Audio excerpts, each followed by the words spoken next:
America in 1968 was a year of assassinations, deep divisions, and grim warnings about black-white relationships. A presidential candidate came on the scene who focused many of his campaign speeches on healing those racial divisions. We'll never know if he might have succeeded because he was brought down by an assassin's bullet. Of course, I'm referring to Robert F. Kennedy. His son, Bobby Jr., has a new book out about his father and his famous family, and we recently spoke about that and about today's tumultuous political landscape. The book is entitled American Values: Lessons I Learned from My Family. Here is that interview. Watch. Your wonderful father, Bobby Kennedy, was assassinated 50 years ago. Are we more or less divided now than in '68 when you were just a little kid?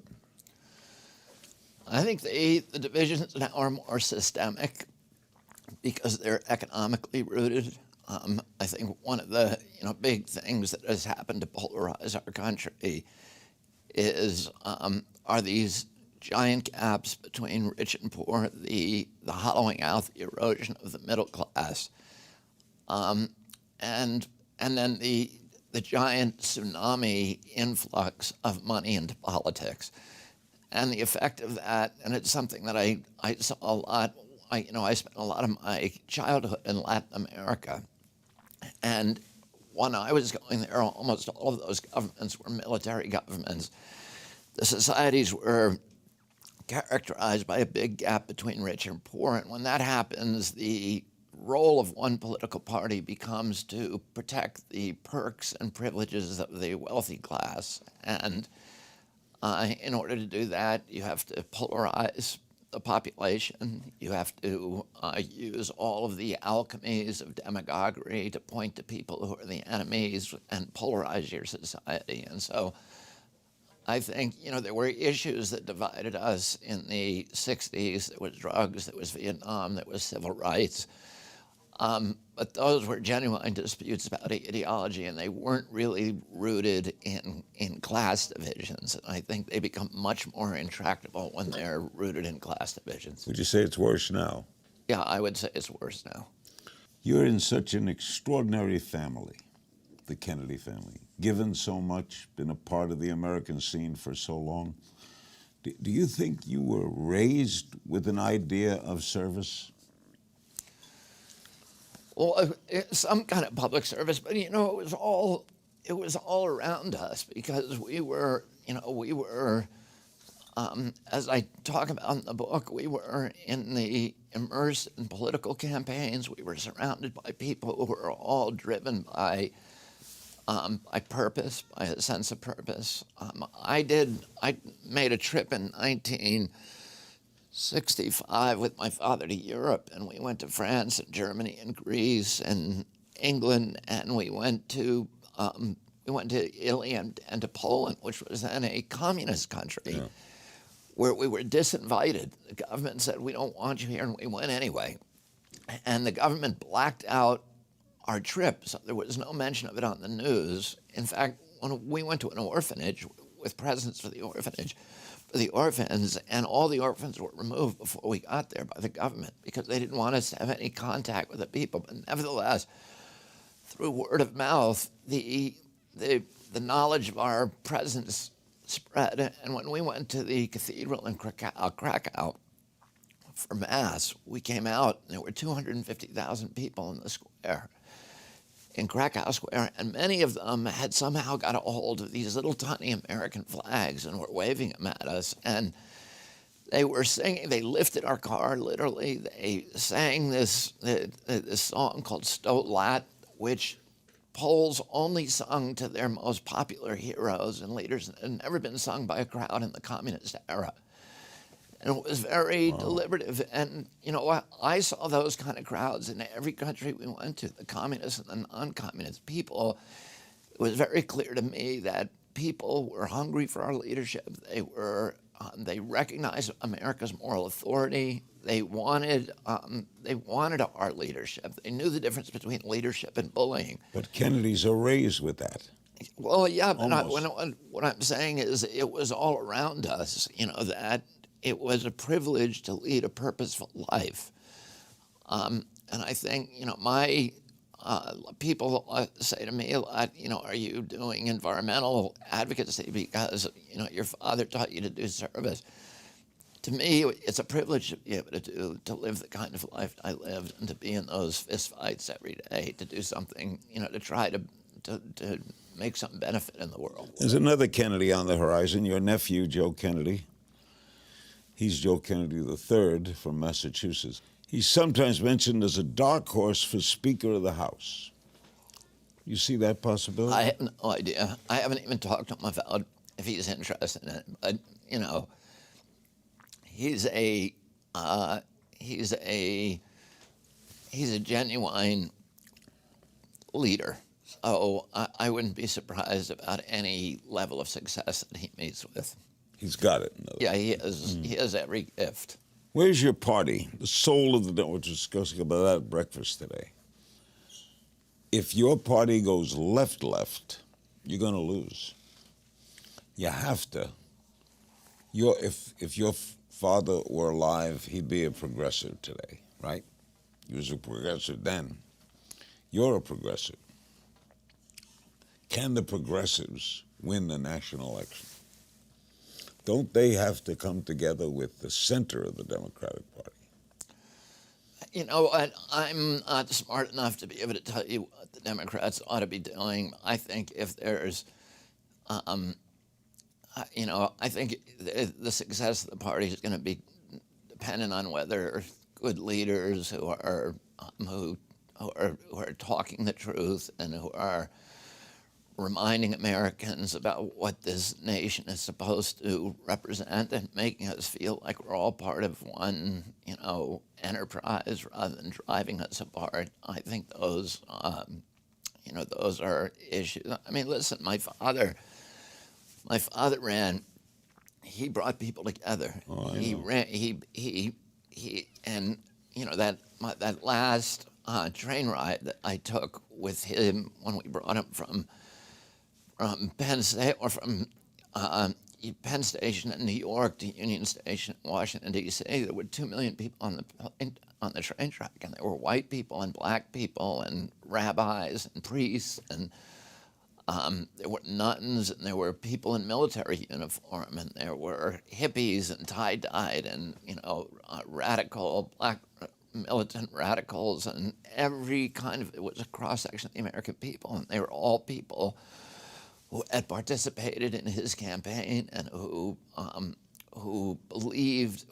were made to believe that they were part of something that would allow them to step outside of their narrow self-interest and do something good. But he was a great leader of a 4 years after my father died, the demographic data show that most of those white people who had stood along those train tracks voted in 1972, not for George McGovern, who was aligned with my father, but rather for George Wallace, who was an avowed segregation, who was antithetical to everything my father believed in. And it struck me then, and it's been reinforced many times since, that every nation, like every human being, has a darker side and a lighter side, and the easiest thing for a politician to do is to appeal to our greed, our self-interest, our fear, our anger, our bigotries, our prejudice, the stuff that Donald Trump is now doing.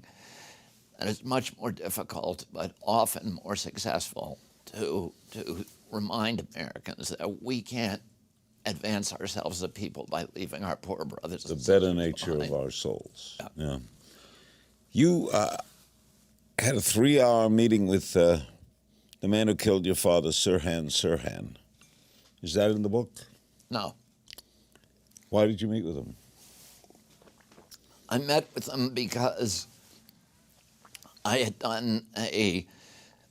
had been urged by Paul Schrade, who was one of my father's closest friends and political allies. He was the United Auto Workers official who had recruited Cesar Chavez to the United Farm Workers. He was a civil rights advocate. He was absolutely trusted by my father. He worked on my father's California campaign, and when my father was shot, Paul Schrade was the first one shot.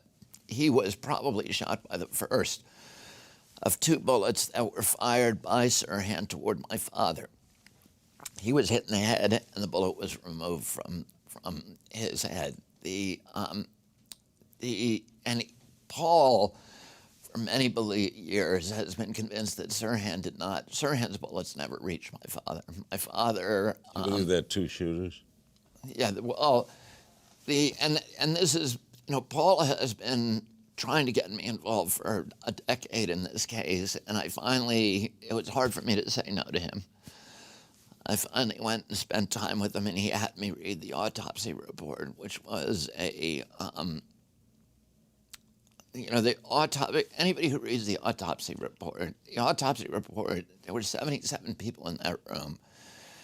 Every one of them says Sirhan was always in front of my father, and most of them say he never got within 3 feet. The majority say 5 feet, but always from in front. According to Thomas Noguchi, who is probably the best coroner in America, my father, the 4 bullets that struck my father were all fired from behind.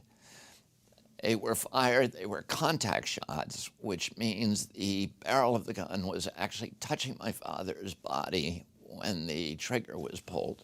What did Sirhan tell you? And Noguchi came to the conclusion that Sirhan could not have killed So there my were father. 2 shooters. Yeah. What did Sirhan say? Sirhan believes that there were 2 shooters. Did he have a connection with the second shooter? No, he has no memory of. He's been consistent for 40 years or 50 years in saying that he has no memory of what happened that night.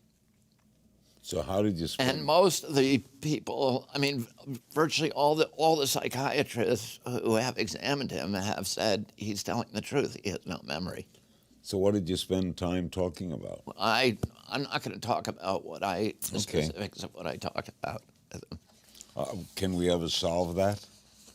Can we solve it? It should be investigated. No. The murder has never been investigated.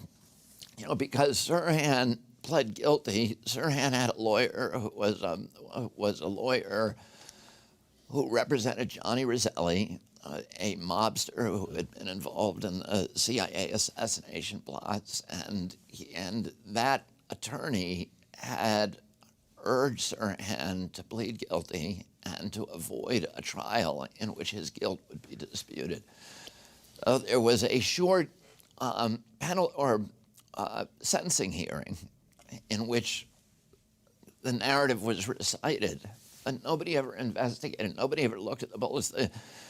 The bullets that hit my father, there's been 7 ballistics experts who have examined the bullets that hit my father. None of them could have come from Sirhan's gun. They came from a different gun. So clearly, didn't Noguchi come forward and say something? And Noguchi says it in his biography. And in fact, Noguchi was fired by the L.A.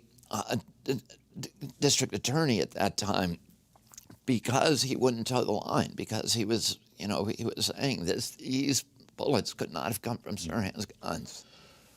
And then he was rehired under pressure from the Japanese community and from other people. I knew Noguchi. He's quite a guy. Yeah. The book American Values, it's part personal memoir, part political history. Why'd you write it? I wrote it because there's been over 1,000 books about my family, and nobody from my family has ever written what it was like from the inside. And there's so much misinformation now about my family, stuff going from a lot of it is slanderous. And my grandfather was a bootlegger. That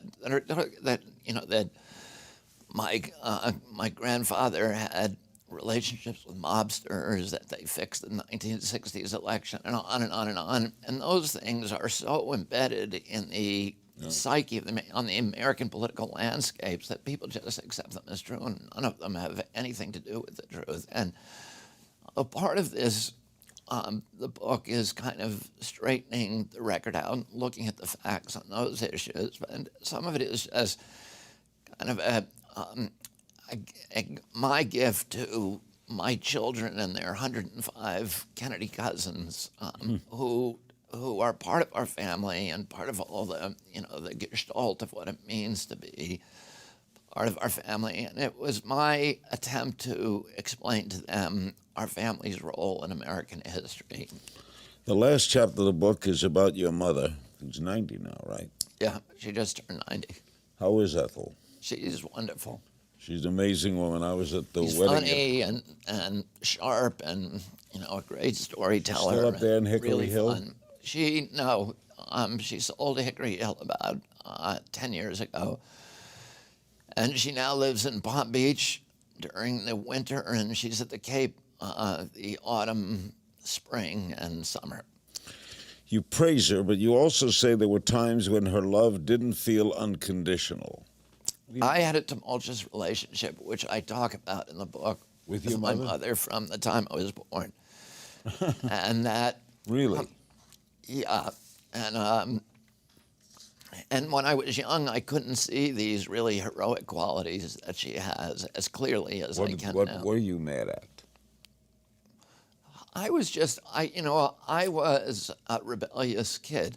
I think that, and like my own kids are constantly, I have 6 children of my own and Cheryl has one, but, they're constantly looking for evidence of hypocrisy or, or whatever, me not living up to inconsistencies and, my... Challenging kids. Yeah. And I think that's what kids have to be. I think you're supposed to divorce your parents. You're supposed to, and some people do it at an older age. I did it at a very young age. So, her rules I experienced as petty tyrannies that didn't make any sense. And I spent a lot of time running away from home and doing things. And then I got involved with drugs after my dad's death. And, of course, that inflamed the whole relationship. So I was unable to see all of these extraordinary qualities that my mother has. And then I got sober, in my 29 years old, and I then had 6 kids of my own, and I began to marvel at, how do you get 11 kids to kneel and say the rosary every night? How do you get them all to show up on time for dinner with their hair brushed and their nails brushed and their hair combed? And force everybody to participate in a single conversation where sidebars are illegal and and all of the, and then force us to memorize poetry and go to mass every day in the summer, sometimes twice a day. And you start to appreciate that when you have kids of your own. Robert, you're a great American. It's an honor knowing you. Thank you, Larry. The same.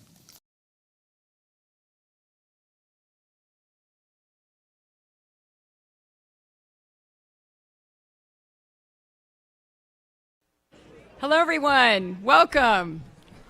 Thank you so much for coming out tonight and braving the traffic and the parking issues. Oh, my goodness. But we're very glad to have you here, and hopefully we're going to have a very entertaining and fun evening together. I'm Heidi Ganal. I'm one of your CU regents at large, and I'm the founder of the Free to Be Coalition, along with Neelam Desai and Madison Meeks, as well as Marcus Vitenos, who's not here tonight as well. And Madison is the leader of our Free to Be Student Club at CU Boulder. So let's give her a hand. She was amazing in putting all of this together. Thank you, Madison. The Free to Be Coalition is an effort by leaders on college campuses here and across the nation to encourage students to challenge their beliefs through the guarantee of free speech and intellectual debate. Our hope is to honor the words of the great President Bruce Benson, our president here previously at CU for 11 years, that we should teach students how to think, not what to think. The Free to Be Coalition launched our campus efforts early last year with the Vicente Fox-Nigel Farage debates here and at UCCS by bringing diverse voices to campus. Free to Be then followed up those debates with a candidate debate in the fall of 2018 and a panel discussion on the opioid crisis last spring. We will continue to bring forth important and timely issues that are relevant to the community in order to promote and demonstrate healthy civil discussion and expose students to different perspectives. These days, you seldom find real debates over important public issues on our college campuses. That is the finding of political science professor George Lanou in his book, Silent Stages. Lanoux writes, debates can create recognition and a space for dissenting ideas that will enrich classroom discussions, research agendas, and hiring decisions. Policy debates can function like tilling exhausted soil so that new life can grow. Exhausted soil. That's a good description of many college campuses. And as a regent, I can attest we do get exhausted sometimes. But we at Free to Be believe that what is lacking is respectful and intellectual combat. Perhaps some of our students at CU who are utterly certain of their correctness might utter at the end of this debate like this, wait, I never thought about that. That's what we hope for. Our other hope tonight is to open your mind, to model for our students what feisty collaborative debate looks like and how we might re-examine where the intersection of right and wrong exists. 60 years ago, Chief Justice Earl Warren warned our nation that we had a choice. Either teachers and students must always remain free to inquire, to study, and to evaluate, or our civilization will stagnate and die. There was no third option. We're at a turning point in our country's history. The Free to Be Coalition aims to turn us towards respect, to listening to each other, and to finding the best solutions for the biggest problems by hearing from all sides. We ask each of you to model this tonight, respect and openness, and to hear both perspectives, and to ask clarifying questions at the end to help you come to the best conclusions.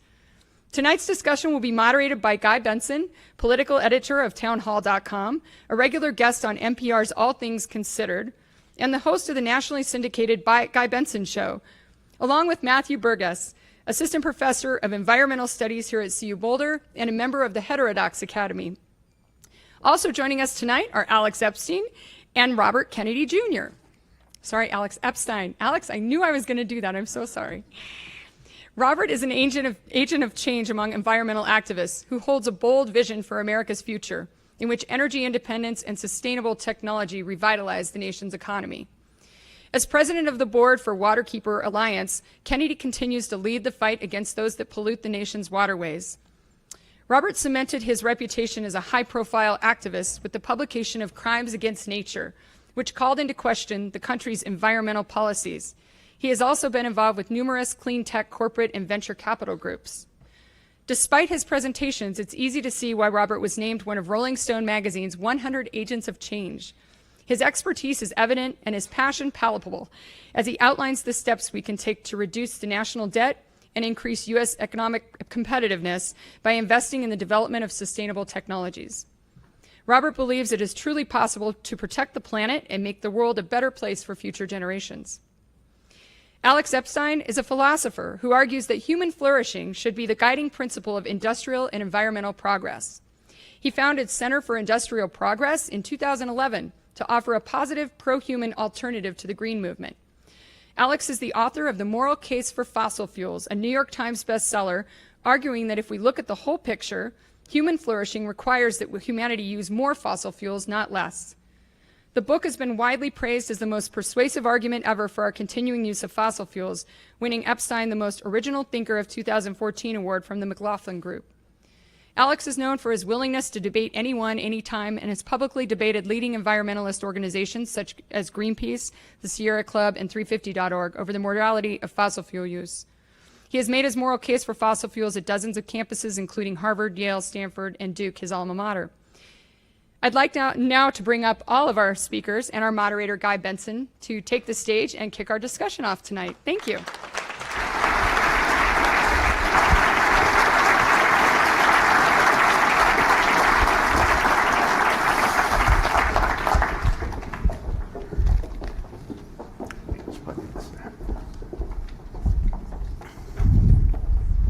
Good evening. Good to see you all out here.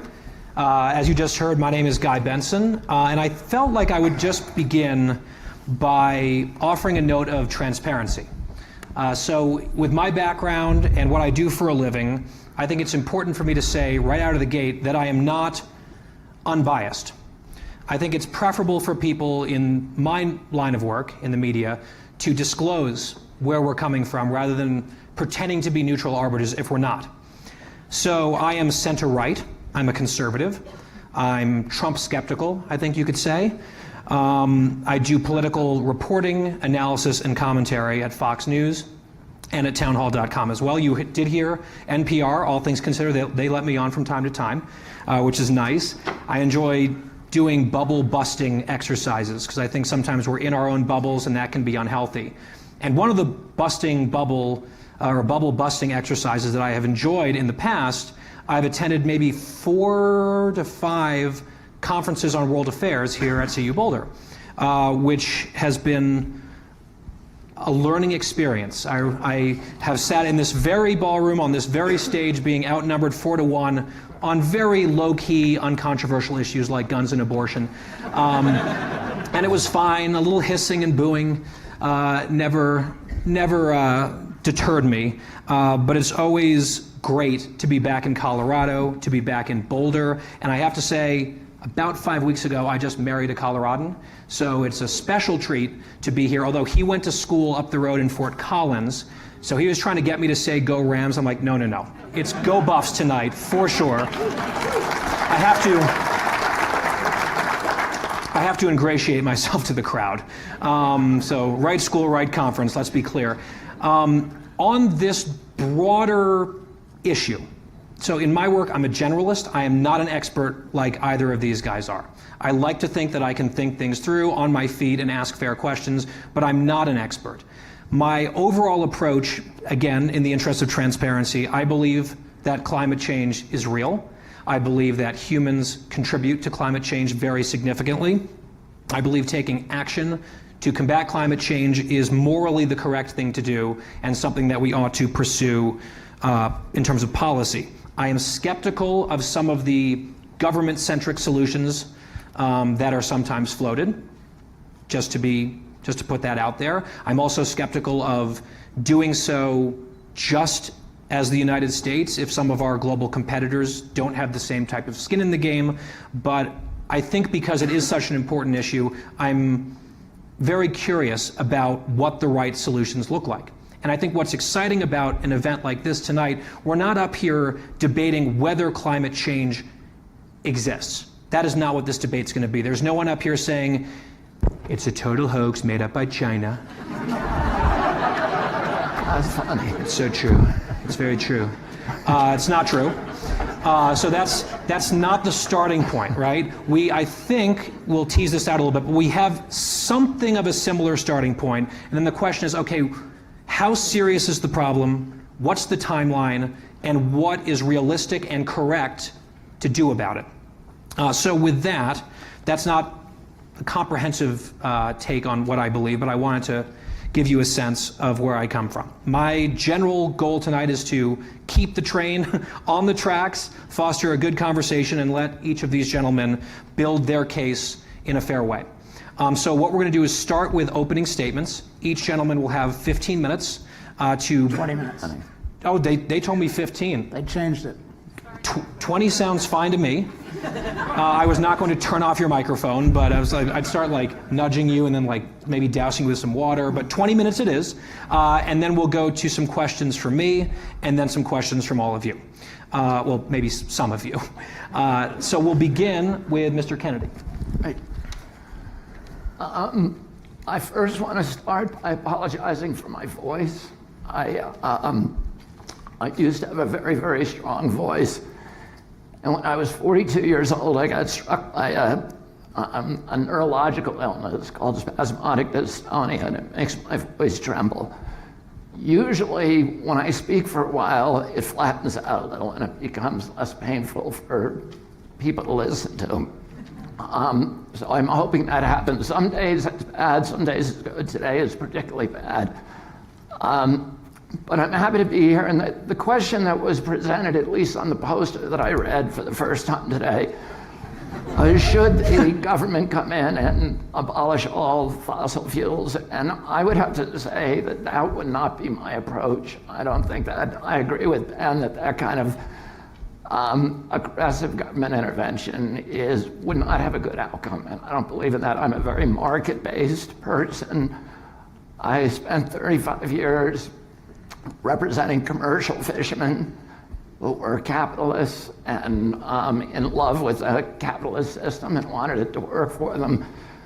I spent the last 20 years in the green tech space, at least for part of my time.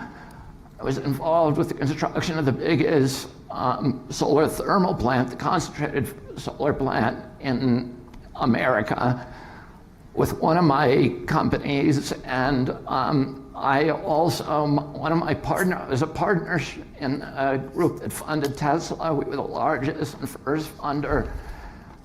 Another group that I continue to advise and have a stake in has built the largest PV solar plant in North America. I've been involved in construction of transmission and wind and many other things. And I believe in markets. And I believe that the market will supply ultimately the best solution. Lord David Putnam gave a speech before Parliament about 10 years ago.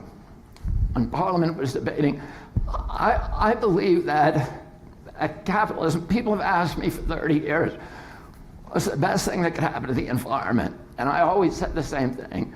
True free market capitalism, which we don't have in this country. We have corporate crony capitalism. Capitalism where if you want to bring a product to market, you pay all the costs of getting it there, including the cost of cleaning up your mess, which was a lesson we were all supposed to learn in kindergarten. Lord David Putnam gave a speech before Parliament, like I said, about 10 years ago.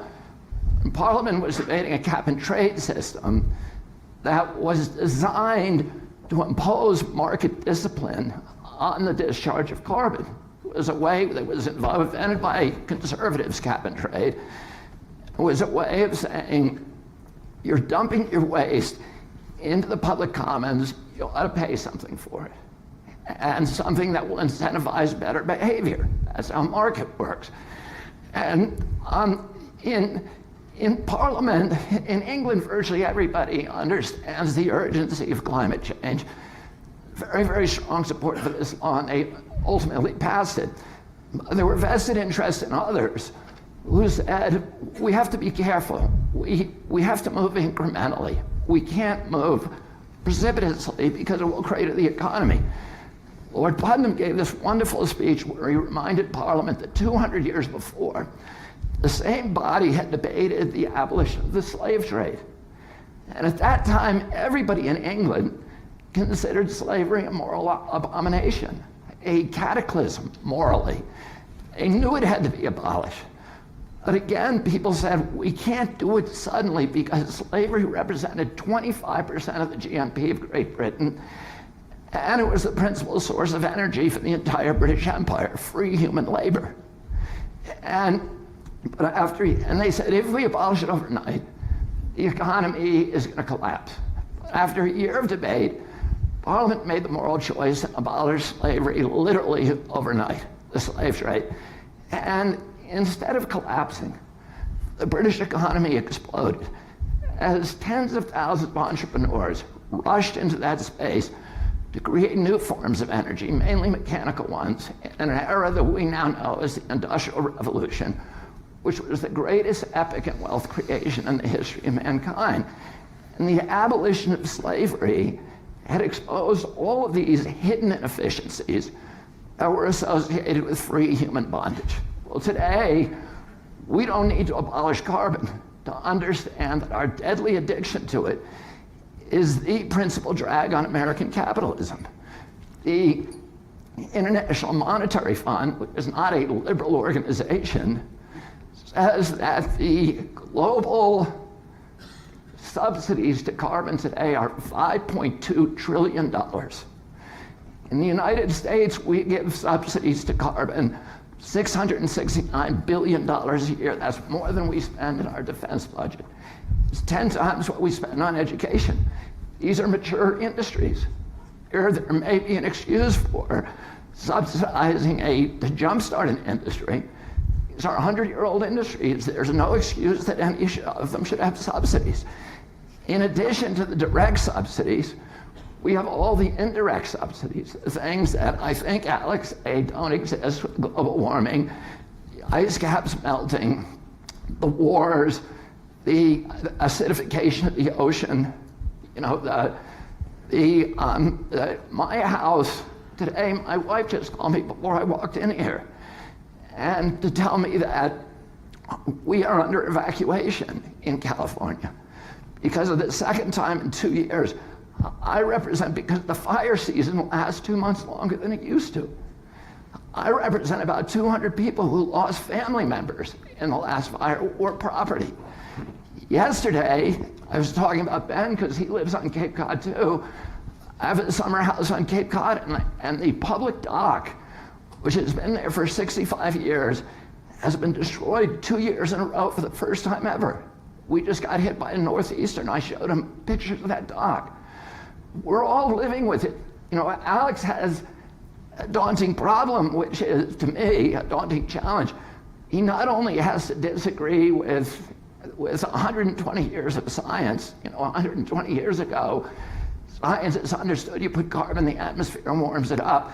Exxon's own scientists, we now have their internal emails where they said this is going to heat the climate, it's going to melt the polar ice caps, and it's going to give us new drilling opportunities up there.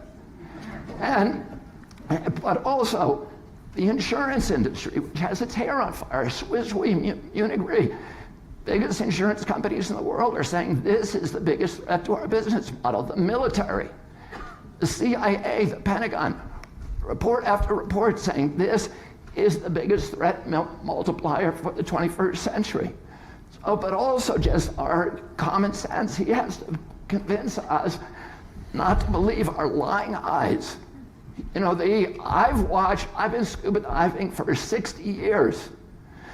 I've watched the coral fields disappear. The frogs are gone, the salamanders are gone. My children are living in a different world than I lived in. We have river keepers in 44 countries. The glaciers are melting on every continent. This is not something that is going to happen in the future, it's something that's happening today. And not only the global warming issues that are part of that subsidy, that hidden subsidy, the wars, the mercury in our fish. I buy a fishing license for $30 every year. The New York State Constitution says that people of the state own the fish. But every freshwater fish in New York State has mercury levels that are dangerous to eat. 19 states, all the fish have advisories. 49 states, some of them. We're living in a science fiction nightmare because of carbon today. Because that mercury is coming from coal-burning power plants. I take my kids to the Adirondacks on the weekend. 20% of the lakes are dead. Zero life in them because of the acidification. All of the lakes on the high peaks of the Appalachians from Georgia to northern Quebec, acidified and dead. That's because I work and have litigated for 30 years in West Virginia. I see the legacy and the cost of this industry to our public. We have cut down the 500 biggest mountains in West Virginia. The coal industry has flattened an area larger than the state of Delaware. 1,200 miles of rivers have been buried by fill. 2,500 poisoned. The water for almost all the major cities, Charleston and Morgantown, are poisonous. You can't drink them, you have to drink bottled water. This is a science fiction nightmare. This isn't something that's going to happen in the future. It's happening now. Now, here's the thing. Despite all these subsidies, we're still beating them in the marketplace. And I'm going to read something that I pulled up last night. Last year, I'll tell you something really quick. Amory Lovin showed me, he had two pictures he has. One was taken in New York at 38th Street, looking uptown, up Fifth Avenue, 1903. The other one, and there's, in that picture, there's 100 horse and buggies and one Model T Ford. He has another one taken in 1913, exact same photo. This one, there's 100 Model T Fords and one horse and buggy. What happened? What happened was, in a 10-year period, Henry Ford dropped the price of the Model T by 67%. That's all that happened. Well, guess what? The price of the solar panels has dropped by 80% in the last 5 years. And 5 years before that, another 80%. So here's what's happening. And this, last year, We built, despite all the subsidies to carbon, we built 63% of the new capacity, generated capacity on the globe was wind and solar, was renewable. Here, I'm going to read you what I pulled up from Bloomberg last night. Bloomberg, these are the prices for wind, solar, for all the energy sources. And this, Bloomberg tracks every transaction on the globe. These are super accurate numbers and up to date. Nuke, $267, a levelized cost a megawatt hour. What that means is the cost of financing the plant, the interest on the plant, the operation maintenance costs, the fuel costs all added up. 267. New coal, 112, about a half. New gas, combined cycle, $57, about half what coal is. Wind, $42, a third less, and gas. Subsidized wind, that's unsubsidized. Subsidized wind is $11, 1/5 the cost of gas. Utility scale solar, $26. So we could make energy if we wanted by burning prime rib. Why wouldn't we use the cheapest form of energy? And I'll tell you why. Not only because of the subsidies, even with the subsidies, we're beating them. But, oh well, let me do this quickly. Here's what's happening. I read an Alex book. I read your book last night. It's interesting. On the plane, I got here at 2 a.m., and I read your debate. Somebody gave me a transcript of your debate with Kevin. So in that, you say, no coal plant has ever been displaced by renewable energy and never will. Here's what's happening on the ground. That's not a quote, but. What? I don't think I said and never will, but. You said in our lifetime. So here's what happened. NIPSCO, Indiana's biggest utility, is closing, announced that it's closing its 2 biggest coal plants, and it's closing them to build new wind and solar because new wind and solar is cheaper than existing coal. Xcel, in this state, closing the Comanche plant for the same reason. In Iowa just announced that it is the biggest utility in Iowa. It is buying 6 gigawatts of solar and wind power, mainly displays coal, and that company is owned by Warren Buffett, who is making a lot of his money on coal. So he's doing it because dollars and cents make sense. India just announced 2 weeks ago that it is canceling 14 gigawatts of new coal power because of the free fall in solar energy. 14 gigawatts is more than the entire coal fleet for Great Britain, which invented coal-burning power plants. So this is what's happening around the globe. The reason I said 63% of the new markets belong to us. The reason we don't have 100% is because the power of the incumbents, of coal, oil, and nuke, to block us from accessing the markets. They will not let independent power producers like my plants onto the marketplace. They do everything they can, and that's not fair. You know, I built a house in Mount Kisco, New York. I have solar power on the roof, state-of-the-art solar, and I have geothermal. My home is a power plant. I produce more energy than I use almost 365 days a year. When I'm away from that house, it's just a power plant. I ought to be able to sell my power to the power company the same as Con Ed does, or any other generator. So that's called net metering, and they have it in 42 states in one form or the other, but it's never actually pays you fairly. They'll pay, if energy produces that power, they'll pay them 13 cents a kilowatt hour. They'll only pay me 7. At the end of each month, they erase all my savings and start over again. That's not fair. We ought to have a market in this country, a fair market that does what a market is supposed to do, which is to reward good behavior, which is efficiency, and punish bad behavior, which is inefficiency and waste. Instead, we ought to have a market that allows every American, turns every American into an energy entrepreneur, every home into a power plant, and allows us to power this country on human ingenuity, what Franklin Roosevelt called America's industrial genius, rather than backing crude and Alberta tar sands and Appalachian coal. We ought to have a marketplace.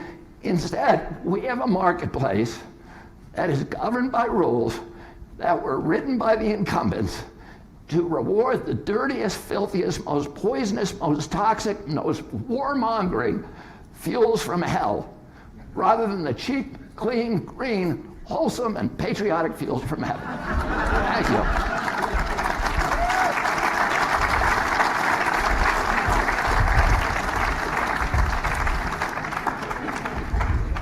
With a few minutes to spare. Very efficient. Mr. Epstein, you're up. All right. So I want to share with you a position tonight that is definitely not a position I ever expected to have when I was growing up. And that is the position that if we want more people in the world to have long, healthy, opportunity-filled lives, we need to continue our massive use of fossil fuels, and we actually need to expand it as a world. So you're definitely going to get a different opinion than you just heard. Now again, this is an opinion I never expected to have. Sometimes when people hear that, oh, you're really enthusiastic about fossil fuels, I think, oh, the industry must have paid you to do it, or maybe you grew up in Kentucky or something like that. So I didn't even know anyone in the fossil fuel industry when I came up with my ideas, and I grew up in a place called Chevy Chase, Maryland, which is a super liberal place. And the only thing I ever heard growing up about fossil fuels is that their CO2 emissions are causing global warming, which was a concern to me and which I still agree with to a certain extent. But I was never really interested in energy. My biggest interest in life was and still is philosophy, which many people consider the least practical subject in the world, and I consider the most practical subject, because philosophy is really about clear thinking methods. And I think that so much of this debate tonight is going to be about what is the proper method for thinking through this issue, and which person up on this stage is actually thinking about this issue clearly. So one key idea in philosophy is that whenever you're making a big decision in life, you need to look at the full impact of the decision. So that means you need to look at both the positive impacts and the negative impacts. And when you're considering a radical change to our way of life, you really need to make sure that you're considering the positives and the negatives. So for example, there are certain people who have a hostility toward vaccines and say that vaccines should be significantly restricted. And they say, well, look at all these side effects we're going to protect ourselves against if we restrict vaccines. And I would say, okay, that's legitimate to do as long as you're precise about the side effects and you don't exaggerate or distort them. But you also need to look at what are the benefits that you would lose by restricting vaccines. And I believe the same thing is true with fossil fuels. If we're considering dramatic restrictions of fossil fuels, and I believe this is something that Robert does advocate. He's publicly supported the Green New Deal. He's publicly supported Extinction Rebellion, which is basically like, let's instantly get off fossil fuels. So we're talking about at least a radical and rapid change. So I think we need to look at, okay, what are the side effects that we're going to be avoiding, particularly climate related, that's important. But we also need to look at what are the benefits that we might be losing. And for most of my life before I started studying energy, I didn't really think that there were any benefits that we would be losing, because I thought, well, like fossil fuels are pretty much interchangeable with other things, or we can use this clean, green, patriotic energy that we've heard so much about. Why are we still using these antiquated technologies? But when I started studying the issue, there were two things that I realized that really changed my perspective, both about how important the benefits of fossil fuels are and also how difficult to replace or substitute that they are. And so the first realization is that low-cost, reliable energy is far more important to the amazing way of life that we have and that billions of people aspire to than I realized. So low-cost, reliable energy is far more important to the amazing way of life that billions of us have and that billions of people aspire to than I realized. And then the second one is that low-cost, reliable energy is far more difficult to produce than I realized. So I want to start out with low-cost, reliable energy is really fundamental or indispensable to the amazing lives that we enjoy. And I really want to stress amazing lives that we enjoy, because you've been hearing about all the problems with the world and all of these bad things. And there are certainly problems in the world, but I think realization number one that we have to have is that we are unbelievably lucky to be alive right now. This is the greatest time to ever be a human being. If you look at a chart of what life expectancy was like throughout human history, it looks like a huge hockey stick. Thousands of years people are living below 30, and then 200 years ago it starts shooting up dramatically. So, average person can live to around 70 now. If you look at income, which is really close to how much opportunity do you have, that again is flat for so much of history and then goes way up. And so we live in a world that just has so much for billions of people, for certain people at least, has so much in terms of life expectancy and health and opportunity. So it's really important to recognize what is making that possible and make sure we don't make decisions that make it worse. And we also need to see how do you extend that to more people. And I never thought about energy as particularly important. I just thought, well, energy is just one thing among many. But then somebody pointed out to me, well, no, energy is different. It's more significant than you think, because the reason that we're so prosperous and have so much opportunity is that we've gone from being a manual labor civilization to a machine labor civilization. And what is energy? Energy is machine calories, machine food. So energy is what allows us to use machines to improve our lives. The lower cost energy is, the lower cost everything is. The higher cost energy is, the higher cost everything is. And that includes having a good environment. People often think, oh, the environment is great, and then all we've done is ruin it with all this toxic stuff. We live in the cleanest environment than anyone has ever lived in history in terms of sanitation, clean water. We have quite clean air throughout most of the United States. And a huge part of it is because we use energy, low-cost energy and machines to take the environment, which is naturally dirty and dangerous in many ways, and make it far cleaner and safer than it would otherwise be. So, low-cost, reliable energy, though. It has to be low cost and reliable, because if it's not low cost and reliable, then many people cannot afford it and take advantage of it. And here we run into a real issue. 3 billion people in the world lack low cost, reliable energy. You almost never hear about this, which is interesting because it's a fundamental tragedy. You have over 1 billion people in the world who have no electricity. You think about that. No electricity. So that's no refrigerators, no modern hospitals, no lights to study with, and we rarely talk about that. Almost 3 billion people in the world, their source of energy for heating and cooking is wood or animal dung, which has all kinds of toxic indoor air pollution. And yet, we don't talk about this. So, realizing how fundamental energy is to the amazing way of life that we enjoy, including the amazing environment we enjoy, and also that billions of people aspire to, made me really interested in, okay, how do we preserve and expand what we have in terms of low-cost, reliable energy, and also how do you expand that to as many people as possible? So that was the first realization. Now you might say, well, and Robert would say, well, like, what does that have to do with fossil fuels? And that's what I thought as well. Like, well, do we really need fossil fuels to do this? And this then connects to realization 2, which is that low-cost, reliable energy is far more difficult to produce than I thought. And I want to share with you 3 facts that changed my perspective on our energy choices. And I want to differentiate the kind of facts that I'm going to share tonight with the kind of alleged facts that Robert shared, in the sense of what I'm going to try to share with you are validated, big picture, empirical facts that tell you the overall picture of what's happening, or that's different than, oh, I read something in Bloomberg last night that said this, or this study said this. I want to show you the big picture of what's happening with energy and we'll talk about climate as well. And if you're interested in the sources on this, you can just go to fossilfueldebate.com, and I have all the documentation of everything you can see from nonpartisan sources.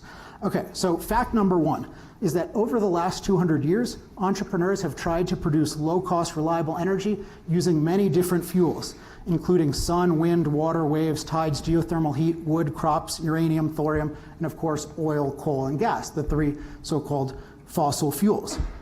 So these have been around. There are lots of forms of energy that have been around for a long amount of time. And interestingly, we've heard for many decades that many of them are going to be the energy of the future. So interestingly, Robert mentioned Amory Lovins and how Amory Lovins just told him something really new and important about energy. Well, here's what Amory Lovins says. Recent research suggests that a largely or wholly solar economy can be constructed in the United States with straightforward soft technologies that are now demonstrated and now economic or nearly economic. So that sounds plausible, right? Except that was in 1976. Amory Lovins was saying, yeah, we don't need fossil fuels. We can do away with fossil fuels. He actually said, let's do away with most electricity, because who needs electricity? And guess what? Like the internet needed electricity. A lot of things needed electricity. So people have a history of claiming, oh, all sorts of different forms of energy are going to work. But what is the actual reality?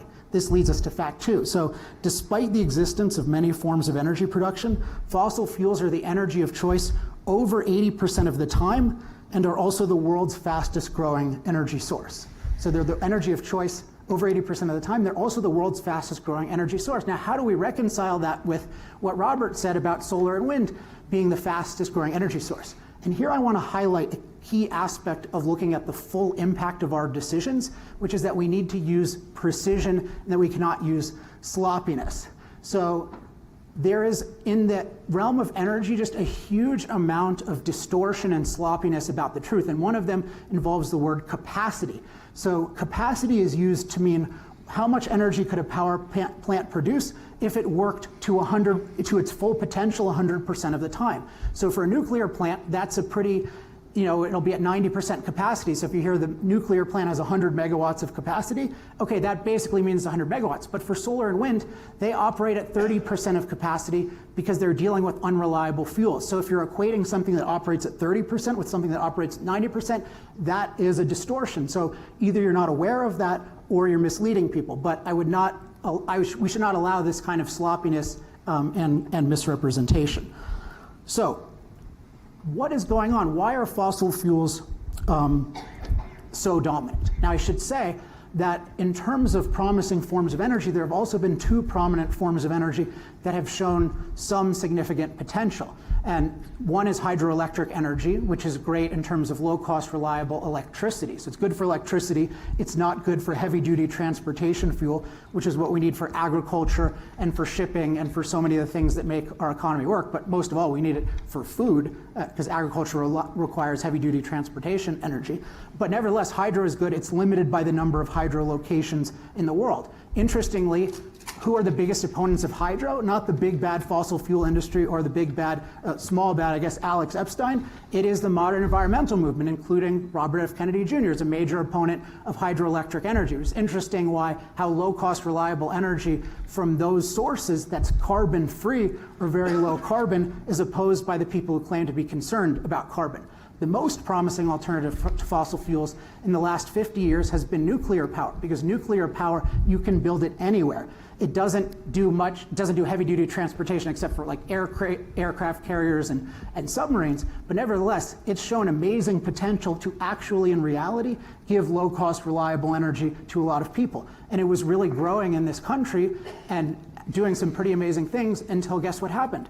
It was demonized and criminalized by the modern environmental movement, the same people who claim to care about CO2 emissions. So places like France are getting 70% of their electricity from nuclear, and at, say, half the price of Germany, which is getting 5% of its total energy from solar and wind, but has still doubled its electricity prices because of that. And yet there is this bias against nuclear. So this will be an interesting thing to talk about. Why is the modern environmental movement that claims to be so concerned about CO2, why are they so hostile in particular to nuclear? Now, this raises the question, though, why are fossil fuels so dominant? And I think the key is it's actually really hard to produce low-cost, reliable energy for all the different things we need it for billions of people around the world. And the reason is because energy is a process. To use energy, we have to take some form of raw energy like the sun or the wind or coal or oil. We need to go through a whole set of steps to get it to an end user to, say, run a harvester. Now, why do solar and wind have so much difficulty? This leads me to fact 3, which is that solar and wind depend on backup from reliable fuels, and the more they are used, the more expensive energy is. So if you look at, and this will be on fossilfueldebate.com so you can see the specific data, but there's a very strong correlation between the percentage of solar and wind that countries use, which is almost always mandated by the way, and their electricity prices. So it's like the higher percentage of solar and wind they're using, the more their electricity prices go up. Now, why is this? You hear all these stats like, oh, solar panels are going down in price, but you have to look at the whole process to produce it. And the lie behind all these claims about solar is they're just taking one part of the process, the solar panel, and they're saying, oh, the solar panel is cheap, therefore the whole process is cheap. That's not honest. You have to look at the whole process. And what happens is, because solar and wind are unreliable fuels, you need a process that turns unreliable fuels into reliable energy. What that means in practice, because batteries are so expensive, and they're all built by fossil fuels, by the way, is that you need 100% backup from reliable fuels, which is usually coal, gas, or nuclear. Well, because the unreliable fuels can go to almost zero at any given time, you need 100% backup from a reliable fuel energy system. Well, guess what? If you need to pay for the reliable, 100% reliable energy infrastructure and unreliable energy infrastructure, which is going to be cheaper? To just have the reliable energy infrastructure, or to add on this whole other unreliable energy infrastructure? Obviously more expensive with the unreliable energy infrastructure. So this is what happens in practice. So there's all these accounting gimmicks, but the truth is, the more you use it, the more energy costs, and also it is dependent on the reliable fuels. So I am the biggest enthusiast of competition and innovation, and that's why I'm so enthusiastic about, say, pursuing nuclear and pursuing other forms of energy. But it's very wrong to favor only one form of energy, these so-called renewables, or really the unreliable renewables, because most of the environmental movements against hydro, like, that is a really irrational policy. That's not a pro-market policy. That's an that's really an anti-energy policy. So the conclusion is, nuclear has a lot of potential. It's been held back decades. Given the current state of energy and the current need for energy, the quality of life in the wealthy world and the poor world in the next several decades requires continued massive fossil fuel use. I mean, if we want to continue our way of life and also expand that to billions more people, there's just nobody has close to the ability to provide that energy for that many people. We should get started on alternatives, again, by stopping the demonization and criminalization of nuclear, and we should allow solar and wind to compete without a whole bunch of special privileges that they have. But fossil fuels are going to be really, really crucial. And if we have significant radical restrictions, I know Robert said he only read the debate title today. I'm not sure whose responsibility that is, but he does advocate, and more importantly, our culture advocates radical restrictions on fossil fuels. You see, in Colorado, you're talking about going fossil free. The Green New Deal is talking about 100% renewable. That means fossil fuel use is outlawed. It's not saying, oh, we have a lot of optimism because Robert F. Kennedy is bankrolling some really effective companies and they have a lot of promise. That would be terrific. It's that by X year, we are not allowed to use fossil fuels. And that is really, really catastrophic. So if we radically restrict fossil fuels, we lose basically the modern way of life for billions of people. Now there's a question, what about the side effects? And that's what I want to talk about now. It might be worth it. Maybe climate is such a bad thing that we need to take a huge hit to our standard of living. But make no mistake, reducing fossil fuel use dramatically means a big hit to our standard of living. So when we're talking about climate, it's crucial to be precise. And so there's a difference between believing that we cause some warming, which is what I believe, and that we cause runaway catastrophic warming. And so I want to give you 3 other facts that changed my perspective, again, available at fossilfueldebate.com. So fact number 1 is that environmental thought leaders have been predicting imminent climate doom for 30 plus years. So when you hear, oh my gosh, the world is going to end, we have 12 years left, well, it turns out that those claims have been made for 30 to 50 years. So just to give you one example, President Obama's leading science advisor, John Holdren, said in the mid-1980s it's possible that carbon dioxide, climate-induced famines could kill as many as 1 billion people before the year 2020. Or in 1989, the UN said that entire nations could be wiped off the face of the earth by rising sea levels if the global warming trend is not reversed by the year 2000. So clearly these apocalyptic scenarios didn't happen, but you might think, well, it's getting really bad, right? We can't ignore that. Well, this leads to fact number 2, which is that human beings are safer from climate today than we've ever been. And nobody believes this, but there's actually a data point which I've brought up in my book, and I've brought it up in debates, and no green movement person has ever been able to answer this, because it's from the International Disaster Database, and what it does is track how many people are actually dying from storms and flood and heat and cold. Not an anecdote about, oh, a neighbor of mine died and so it's getting worse. No, how many people are dying? And what actually happened is in the 1930s, you had millions of people a year, and many of those years dying. 10 million a year adjusted for population. When my book came out, it was in 2014, it was 30,000 climate-related deaths. So there's a huge decrease. And then people think, oh, it must have gotten worse. So last year, there were 5,625 total climate-related deaths. Now, how is this possible? There are two basic reasons.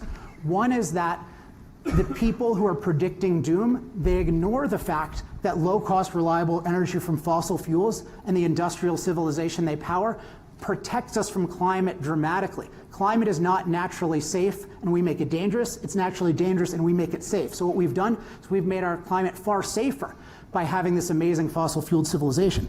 The other thing, though, is that not only did they ignore the huge climate protection benefits of fossil fuels, they dramatically exaggerated and distorted the side effects, just like people do with vaccines. So this leads to fact number 3, which is that while prominent models and thought leaders have predicted runaway warming and rapid sea level rises, we have experienced warming of only 2 degrees Fahrenheit in the last 150 years, with sea level rises that are very slow compared to our ancestors. So it's not that we haven't caused any, I'm not saying we haven't caused any warming, I'm saying we've caused some warming, but the people who are publicizing it, at least, are you telling me I'm out of time? I have 1 more minute. No, I timed it exactly. It says 19 minutes. I wanted to make sure I didn't get screwed. Okay, and so I get that 17 seconds back to it. So I got 1 more minute according to my clock. Okay, so what's actually happening is, in the world is, yes, we're having an influence, but that influence is far milder and more manageable. So what we're having is a very manageable side effect with an amazing benefit. So the conclusion is that fossil fuels are making our lives amazing, and that they can make our lives even more amazing, and that the way to make our lives most amazing is to have energy freedom, including stop the demonization and criminalization of nuclear by the green movement, allow all forms of energy to compete, and allow billions of people to have prosperity by using the best energy sources for their lives. So I believe that is the path forward for the future, and I look forward to diving into some of the specifics, and I think you'll see where the truth is. Thank you.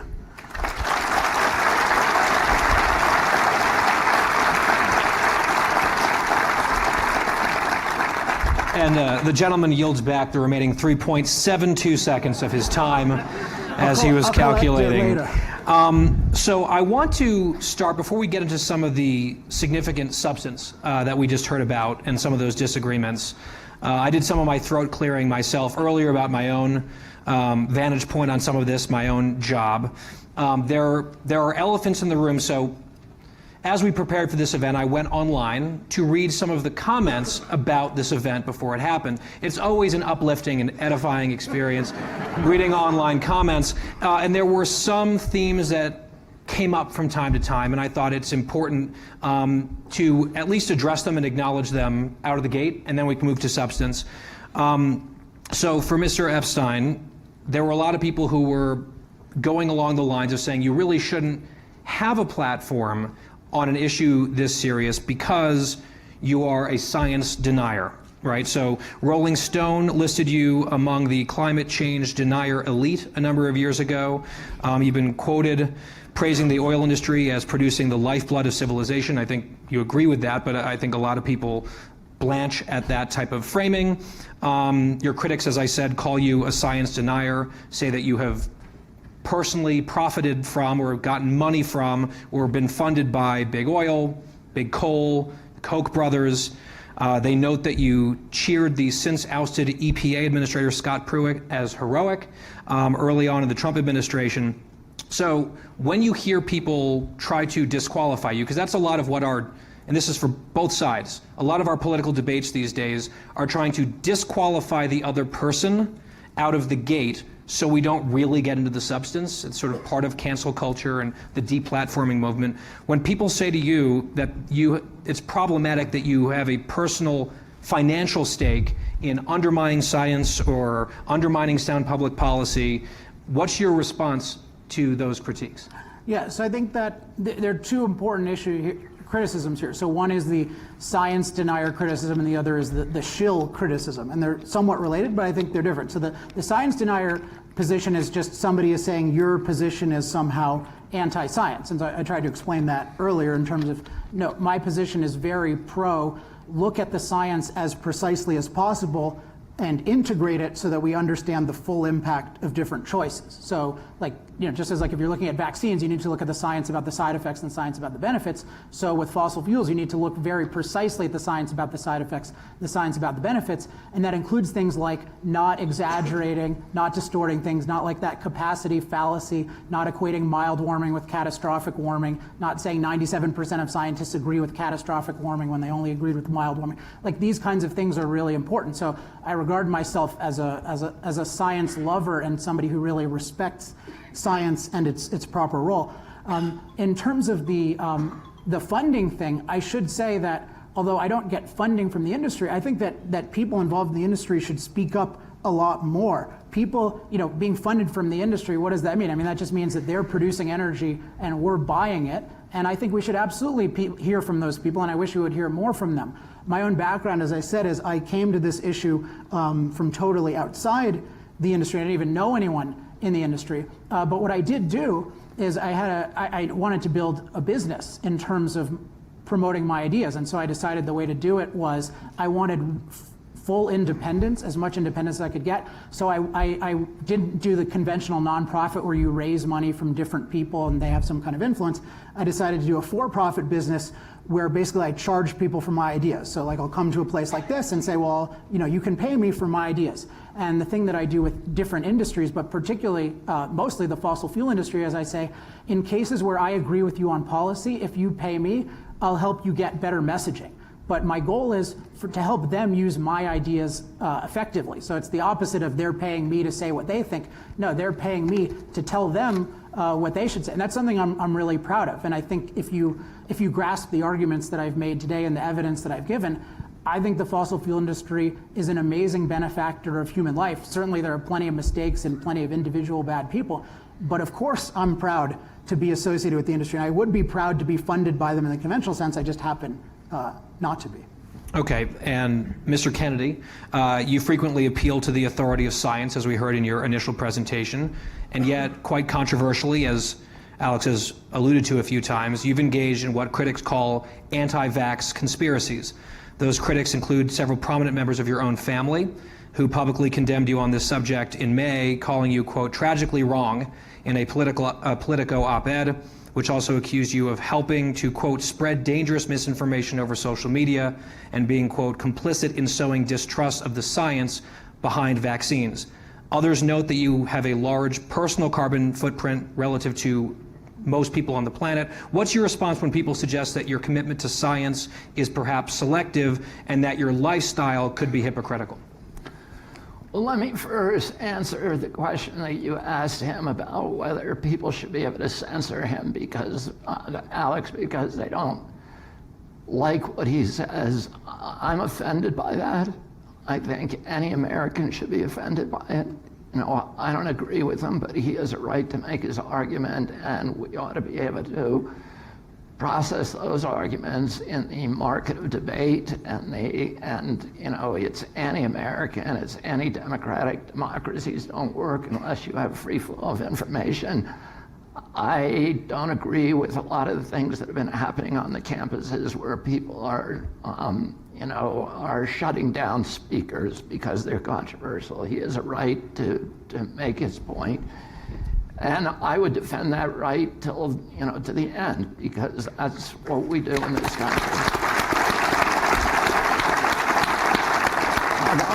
I want to take maybe my time, but the 2 minutes that I had left over to address some of the things some of the things that were said about me by Alex, and also the challenge he put up about that nobody's been able to answer the question on his graph about why carbon has gone up in lockstep with a decline in climate deaths. The answer is, and you can no longer say nobody gave you the answer. The answer is because the two things have nothing to do with each other. It's called correlation, not causation. The reason climate deaths have gone down is because we're better at forecasting, we're better at disaster relief. We have radios, we have televisions. I had friends who were in Grand Bahamas. They survived because they knew what was happening and what was coming, and that's why climate deaths. If you really want to know the answer to that question about whether there's a relationship between use of carbon and injury or disasters, you need to look at property damage, and you'll see it's gone sky high in lockstep with carbon. Are you going to ask about nuke later? Because yes. Okay, so I won't do that, but I also just want to respond to one other thing he said. There's 1.3 billion people in this world who don't have energy, and they're not going to get it unless we do it with carbon.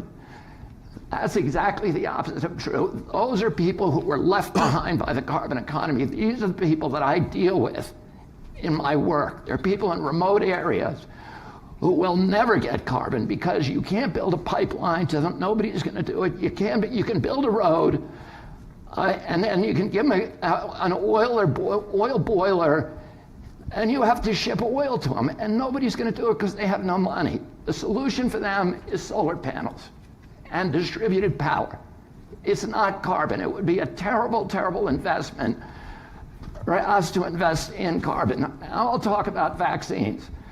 And by the way, I agreed to this debate.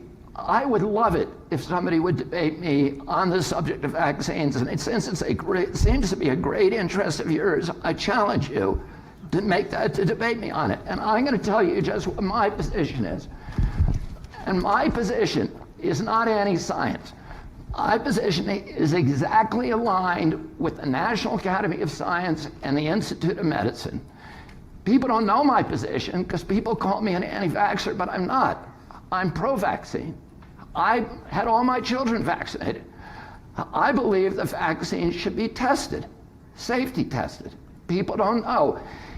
You cannot sue a company that makes vaccines that injures you, no matter how egregious the injury is, no matter how negligent that company was, no matter how toxic the ingredient.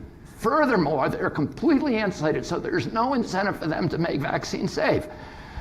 Furthermore, they're also exempt. They're the only medicine that's exempt from safety testing. So now, one of the 72 vaccines currently given to our children, mandated, has ever been tested against a placebo. That means nobody knows what the risk profile is, and nobody can say with a scientific certainty if that vaccine is averting more problems than it causes. And I don't think that we ought to be mandating medical interventions for unwilling Americans unless we know precisely that vaccine is going to end up helping people rather than hurting them. The Institute of Medicine is the ultimate arbiter of vaccine science, according to Congress and HHS. And the Institute of Medicine has time and again in 1991, 1994, 2011, 2014 has scolded and rebuked and screamed at the CDC for not doing safety testing on any of these vaccines. And we've seen the vaccine schedule. I had 3 vaccines when I was a kid. My children got 72. It changed in '89, and if you were born prior to '89, your chance of having a chronic disease, rheumatoid arthritis, diabetes, autism, food allergies, is 12%. If you were born after '89, it is 54%, according to HHS. And nobody's explaining where is it all coming from? Where's all the autism coming from if it's not vaccines? Why is it in my generation, 1 in 2,500 kids had autism, and in this generation, 1 in 34? CDC is supposed to tell us where the diseases are coming from. Why is it in my generation, 1 in 400 kids had food allergies, peanut allergies, and 1 in 10 today? And guess what? Look at the vaccine inserts. All of the 400 diseases that are now epidemic in our children. All right. So we're a bit over time. It could be. I didn't want to have this conversation, but I'm not going to shy away from it. Okay. So we've had our say on those two issues, or most of those two issues. Let's move on to my next question.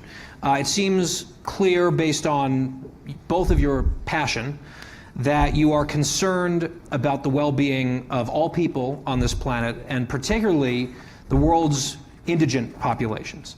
Mr. Epstein has argued that a premature curtailing of fossil fuels will prevent sorely needed economic development and could have a regressive effect on the poor. Mr. Kennedy has argued that climate change could have a disproportionately devastating effect on the poor. So you both want to help people. You both want to make sure that vulnerable populations are safe and able to flourish. Can you each discuss why you believe the risk balance tips in the direction of your worldview on this? And perhaps as sort of a corollary, is there evidence that you would need to see in order to convince you that you were wrong about which side has the better case? And we'll start with Mr. Epstein.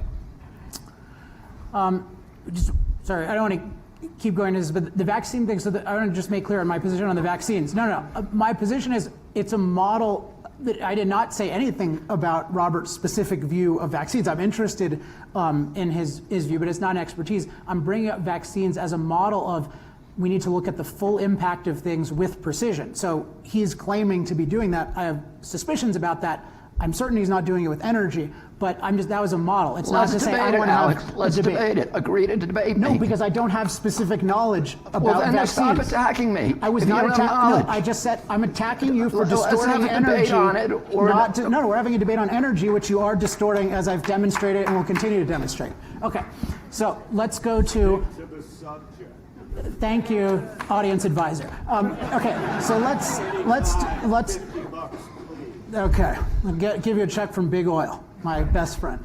Okay, so let's talk about why is it that I think that that the freedom, and I want to stress, the freedom to continue using fossil fuels is essential. So I'm not saying we need to have a law that prevents certain people in certain places from having solar panels. I'm all for that. I don't want that to be forced on people. And so why do I think that it's so important for people to be able to use fossil fuels? Well, basically my entire opening, that low-cost, reliable energy is indispensable for people to have the ability to flourish. So that's point one. And point two is the fossil fuels are a unique source of this in terms of that can provide low-cost, reliable energy for all of our different uses, including heavy-duty transportation, on a scale of billions of people. And I think the history here is really instructive, because what I find in a lot of these debates is you hear a lot of people making claims about the future. And it's really, the track record is really important. And the track record that for decades people have been saying, oh yeah, renewables can easily replace fossil fuels, and particularly saying we're going to have mass death and devastation from climate.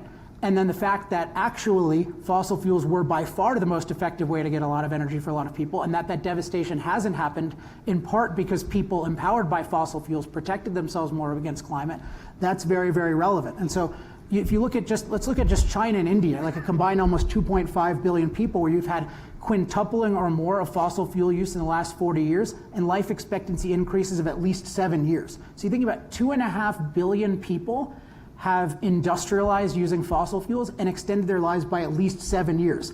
That is really fundamental. Whereas, and as I said, like climate, in terms of its actual impact on human life, the claims about disaster damages, those are wrong. We'll put those on fossilfueldebate.com, and also we'll do a podcast on Wednesday, like going into the sources and all this stuff. But if you look up Roger Pielke Jr., I believe is affiliated with this. He's kind of the expert on actual climate damages, so you can look at that. But in terms of climate-related deaths, remember, it was forecast that millions of people would be dying, and yet it's not happening because we're building a durable civilization. So I think it's clear that the benefit to poor people is huge, and there's no reason to think that poorer people around the world can't do what China and India did, and actually with modern technology and best practices do it a lot more cleanly. So I think it's just totally clear that the freedom to use fossil fuels is essential, and that taking away that freedom is really, I mean, I regard it as energy genocide.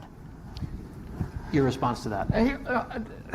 One thing is, Alex, you're using a lot of debating tricks, which is, and one of them is using conflating the word energy with oil interchangeably, and it's not. I believe we should have energy. I think we should use the cheapest kind of energy. You made this statement earlier that I somehow, did some kind of bait and switch when I was talking about the pricing of energy, and you dismissed Bloomberg, which, Bloomberg is the leading authority on energy. It looks at every single transaction. The costs I was giving you are levelized costs. That means all the fuel, all the operation and maintenance, it is all of the capitalization, and that's the cost. That is the only way of making a fair cost, and they're cheaper. It's 1/10 the cost of nuke.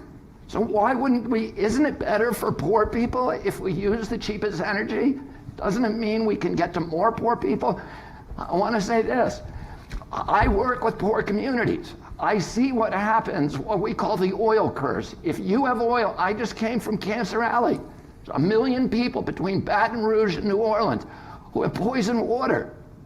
Their lives are not good. I do a lot. I've been 30 years, I've been litigating in West Virginia. When I was a little boy, my father said to me, talked to me about mountaintop removal. It was just called strip mining, and they were just starting. He said they're not only doing it to cheapen their mining, but they're doing it to get rid of workers. And he told me that in 1968, there were 114,000 unionized mine workers in West Virginia. Today, there's 11,000 miners left in this state, and very few of them, probably a quarter of them, are unionized. They're mining with machines that cost $500 million, are 22 stories high, and practically dispense with the need for human labor. And West Virginia is the richest state in this country. If you look at the coal beneath the ground, if you look at the people, it's the poorest. It has the worst education system. It has the worst health care. It has the worst of everything. The water is poison, the air is poison, and the people are demoralized and beaten, and that is the legacy of carbon. So I feel like, obviously there's disagreements about some of the measuring sticks here and what is cheaper and what's more affordable and what isn't. One of the key questions in this debate is what should be done about it from the level of the US federal government, right? And the jurisdiction that we have, the sovereignty that we have. And you get these generally kind of superficial arguments about government intervention versus the free market. And I guess my question is, what is the proper role for the federal government on this issue versus the role of private industry? So one argument, Mr. Epstein, would be if climate change is an existential crisis, which is something that many people believe, whether you dispute it or not, many people, especially younger people, believe that, right? Mm-hmm. And so if people in their core believe that to be true, wouldn't that justify a dramatic governmental intervention of some sort? And that's point one. And point two, what in your mind is appropriate for the government to do in this overall realm? You mean with the doomsday scenario or not, in the second part? So you're saying assume doomsday. So I guess, if people believe it's doomsday, yeah, right, would that justify massive government intervention? And then based on what you think is actually happening, what should the government do and not do? Yeah, I mean, but I think you can do this hypothetically, like if it's doomsday, but the main thing is people need to understand what actually drives what I call human flourishing. So long, healthy, opportunity-filled lives. I think the core reason people think there's doomsday is because they have the view that basically the planet is perfect in its natural state, and then anytime we impact it, there's this delicate balance, and we're going to upset the balance, and it's going to go haywire. And I think it's really important that that's not how the planet works at all. The planet is wild potential. it is not, it's not stable. It doesn't give us sufficient stuff for our needs. We need to transform it. It's not safe. So we need to dramatically impact the planet to meet our needs and to provide for a lot of people. And so that takes energy, and you want to use the lowest cost, most reliable energy. And most of the time when people are in reality, that's fossil fuels for people. So this is really important, because if you're talking about doomsday, you need to realize that the thing that makes our amazing lives possible, and I keep wanting to stress, we have unprecedented amazing lives, is this low cost, reliable energy. If you just take out that one variable, with all the knowledge and all the technology we have, if you don't have low cost, reliable energy powering your machines, nothing works. You can have all the knowledge in the world, all the technology. If those machines don't have calories, nothing works. So we should be afraid of doomsday from energy restrictions. That's why I call it energy genocide, from these prohibitions that will deprive people of the energy that they need to live and thrive, let alone deprive people of new opportunities. So it's really important that it's crazy that people see, 2 degrees Fahrenheit warming in 150 years. Oh my gosh, the world is going to end. And people talk about policies that will cause blackouts and worse, and are already starting to cause blackouts, and are already starting, by the way, in Europe, to cause people to die from hypothermia in greater numbers because their energy is more expensive. Like, the actual world being good depends on low-cost, reliable energy. It does not depend on specific climate conditions. If we have low-cost, reliable energy, we can deal with any climate conditions almost. If we don't, we can deal with no climate conditions. Now, if there was something like an incredibly rapid rise in sea level, in something really dramatic that was really existential, yes, the government should do something about it. But the pro-human way would be to really look at what is demonstrated to work and what's most effective. And the thing you would obviously do, given the actual record of nuclear in terms of how much energy costs, or electricity costs nuclear, is the first thing you do is try to build up the whole world with nuclear power plants. That would be the obvious thing that you would do if you cared. You wouldn't keep making promises about these unreliable fuels being able to transform everything, even though in reality they always add cost, because for the obvious reason that you always have to add the unreliable energy infrastructure to the reliable energy infrastructure. So I don't know if I'm out of time, and I want to respect time, but you really need to realize low-cost, reliable energy, that's the thing you should be afraid of losing. You should not be afraid of fairly modest changes in climate conditions. The temperature of this planet used to be 25 degrees Fahrenheit warmer than it is today. CO2 levels used to be at least 10 times higher. We're not in some unprecedented territory for the planet, but we have an unprecedented good life because we have an amazing ability to produce energy using fossil fuels. And I hope that people outcompete it, but to prohibit it is energy genocide. So on the competition. Well, let me answer the question. Let me put a pin right here that everything Alex said that I understood, I disagree with. But then I want to answer the question, which is what should government be doing? I don't believe that Alex trying to put words in my mouth that I want to outlaw fossil fuels. No, I want to create markets. That's the American ideal. We ought to create fair markets where every American can participate. And we did this with the internet. In 1979, we passed a bill that created the ARPANET. The federal government built the infrastructure for a marketplace. In 1980, a year later, the CEO of IBM said that personal computers are a dead-end technology, and they got out of the business. 1980. Well, what happened? Because we had a marketplace, everybody got a personal computer, and what happened to the cost of information, of bits and bytes? It plummeted to zero. If I want to know what Mao Zedong's favorite lunchtime meal is, I can look it up on Google. You know how much that information would have cost you before they did that? You would have had to go to the Library of Congress and spend a week in the stacks. But today, it's free information forever because we created the market. 1996, we passed the Telecommunications Act. And Bill Clinton said all the baby bells have to unify. Everybody gets on. The lowest cost providers prevail in the marketplace. That's why we all have cell phones in our pockets that can do all this stuff. And what happened to phone calls? When I started working at Pace, There was only one phone call in the campus where you were allowed to make overseas calls. It cost $75 to call London. Kids don't believe this. It's free phone calls forever because we built a market. That's what's going to happen if we build a market for energy, a real market, and not one where the incumbents can block access to people like me. Because you know what? They have their coal is, what is that, 5 minutes or 2 minutes or what? 2 minutes. 2 minutes. Their coal costs money. Their oil, it costs today about $1 billion a gigawatt to build a solar plant. It costs $5 billion to build a coal plant, but then you got to pay for the coal. You got to cut down the Appalachians, ship them across the country, burn the coal, poison every fish with mercury, kill 18,000 people a year with ozone and particulates, sterilize all the lakes in the Adirondacks, and do all these other bad things. The photons are hitting the Earth every day for free. All we have to do is build the infrastructure to allow people to harvest them and then to sell them back on the grid. And you know what's going to happen? We're going to have free energy forever.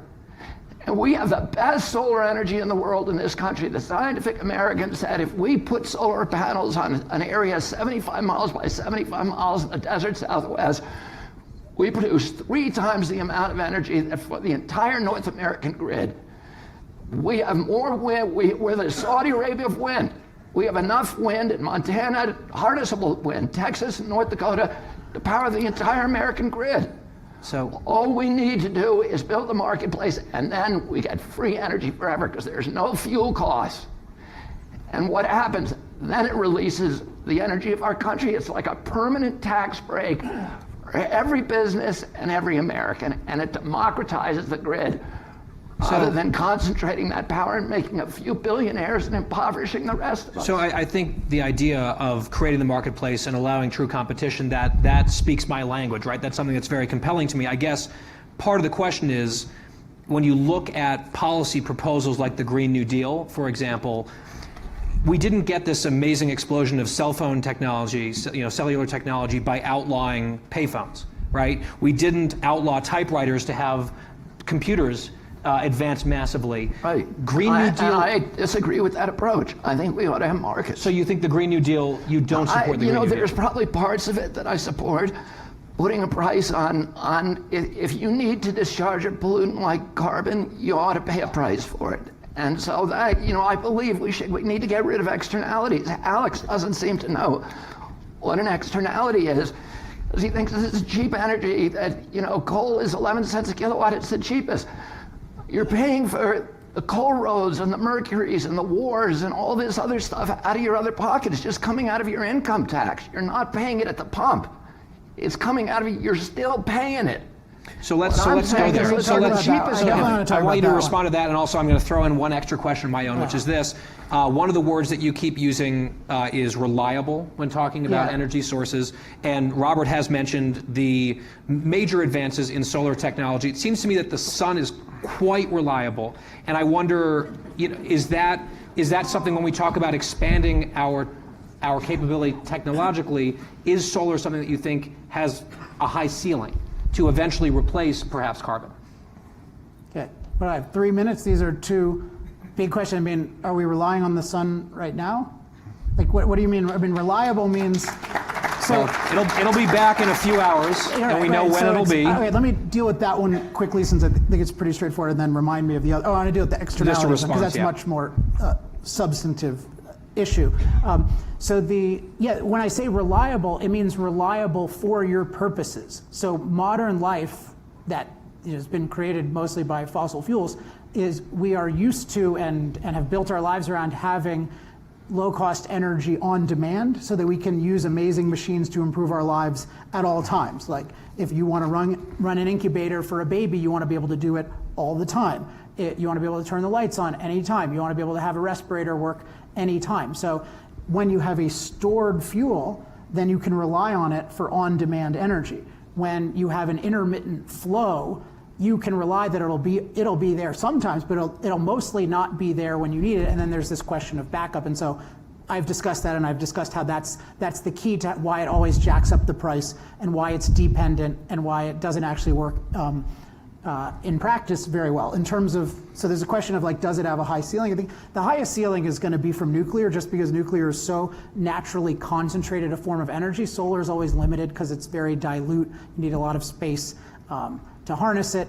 But I want to talk about externalities in terms. So, and I'm glad, Robert, you brought this up, because I forgot to address what you said in your opening statement. You mentioned the IMF, International Monetary Fund, and you mentioned that they had this. They said, well, there are $5.2 trillion in subsidies. So it's really interesting to look up what that means, because a subsidy means, and this is the kind of subsidy solar and wind gets, it means basically the government and some of the companies that you bankroll and maneuver for, like BrightSource and stuff, like when they get subsidies, that means like the government is basically giving them money. They're like paying them money, and so ultimately we are paying extra money for the energy. And so if you look at, say, the Energy Information Administration, it will say that solar and wind get 14 times more subsidies than all forms of energy. So that in terms of like, that's what a real subsidy means, giving people money. Now there's this other idea that I'm going to calculate what I believe are all the negative consequences of this, and I'm not going to, that people aren't paying for, but I'm not going to calculate what are called the positive externalities, all the benefits that people aren't paying for. So whenever you're doing stuff, there's certain benefits people are paying for, there's certain benefits they're not paying for, and there's certain harms that people aren't paying for. And what happens with these externality calculations is they only look at negatives, so it's this same kind of bias, only looking at the negatives, and then they have huge free reign to make up anything they want. And a good indication is the IMF calculation, I believe in 1 year, it increased by $2 trillion. So 1 year they said, I don't have the exact number, something like 3 trillion, and the next year they say 5 trillion. And so what's happening is they're just making up models that are saying, we're only gonna look at the negatives, and we're gonna make up all these crazy scenarios, and then we're gonna blame you now. And what they're saying in effect is, yeah, you think that this energy is low cost, but it's not. Actually, it's totally ruining your life. But how does that square with the fact that the more of this stuff we use, the longer and better lives we get? So what's happening is people are completely inflating and distorting the so-called negative externalities and completely ignoring and evading the positive externalities. This is what happens all the time with fossil fuels, and for that matter with nuclear. People are ignoring the amazing benefits, and they're exaggerating and distorting the side effects. So actually what is happening in the world, and so the climate-related deaths are an indication of this. People are saying, yeah, you need to calculate negative externalities because there's going to be all this massive suffering and death. And then it doesn't happen because in part of all these positive externalities of fossil fuels. So the world is getting much better, which means that there are a lot more of these positive externalities than there are negative externalities. And so it's pseudoscience to say, oh yeah, coal should, so here's an interesting question for Robert, like what should a gallon of gasoline cost? Because in Europe, it's something like, I don't know, $10 a gallon, so it's already about twice what we pay. And yet, solar and wind have not dominated there. They haven't revolutionized there. They still use gasoline. So there's a question of, basically what he's saying is not that he has a really cheap way of producing energy or that there is one on the market. He's saying, let's make fossil fuels unbelievably expensive and then everything will be great. And no, if you make fossil fuels unbelievably expensive, everything will be unbelievably expensive. So no, actually fossil fuels are low cost, and the externality argument basically means there is no real low cost energy like we're used to available, so we should just make, I don't know, what should gasoline cost? So let's address that. Well, Positive yeah. externalities, are you ignoring a huge part of the equation? No, of course positive externalities, this is kind of a sophomoric view, of course they're measured economically. It's called profits. That's what they're selling us, and they're charging us for it. So, and you know, here's what I would say about gasoline. What is the true cost of gasoline? If we have to go to Saudi Arabia, punch holes in the ground, bring up the oil, refine it expensively, manufacture to the sheiks who despise democracy and are hated by their own people, and don't let women drive cars, and cut off American journalists' bone saws. Is that a good thing for our country? And then take that oil, bring it across the Atlantic with a military escort that, guess what? Exxon doesn't pay for, you and I do. And spill it all over Valdez, spill it all over the Gulf, and leave us with the cleanup bill.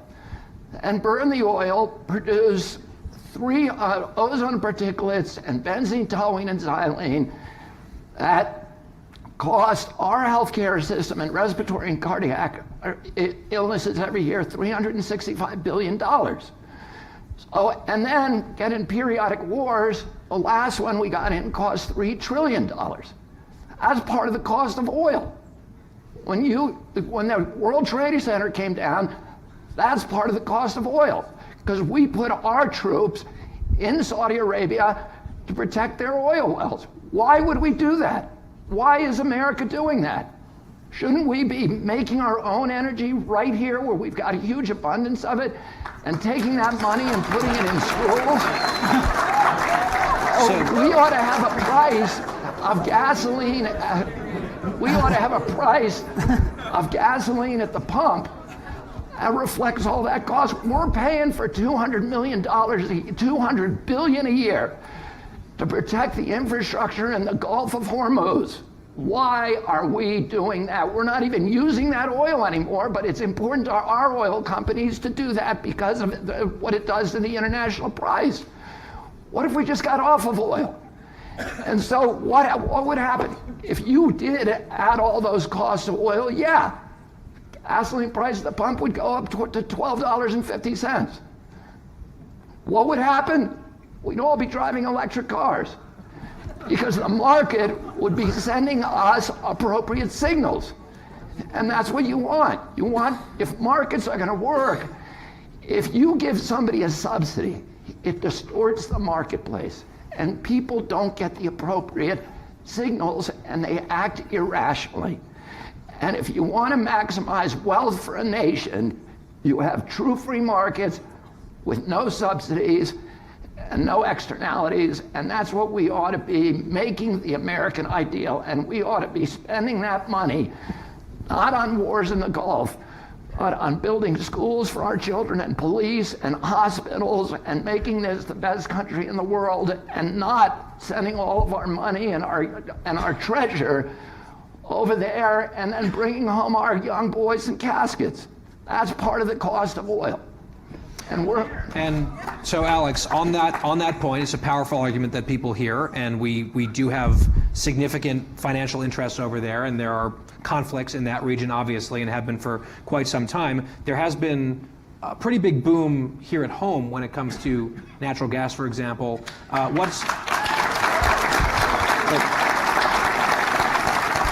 It's not a political point. It's just a statement of fact, right? So is there a happy coming together that's possible based on the argument he's making against foreign intervention and the cost therein, negative externalities, and what we're doing here at home?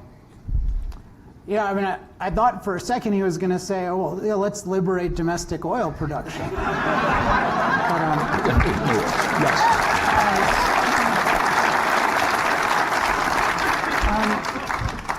If it can compete, I'm all for it. Yeah, so there's so many things I want to talk about. I want to talk about let's talk about let me just say something about how how policy should work. So, because I have a very different view of how to do it.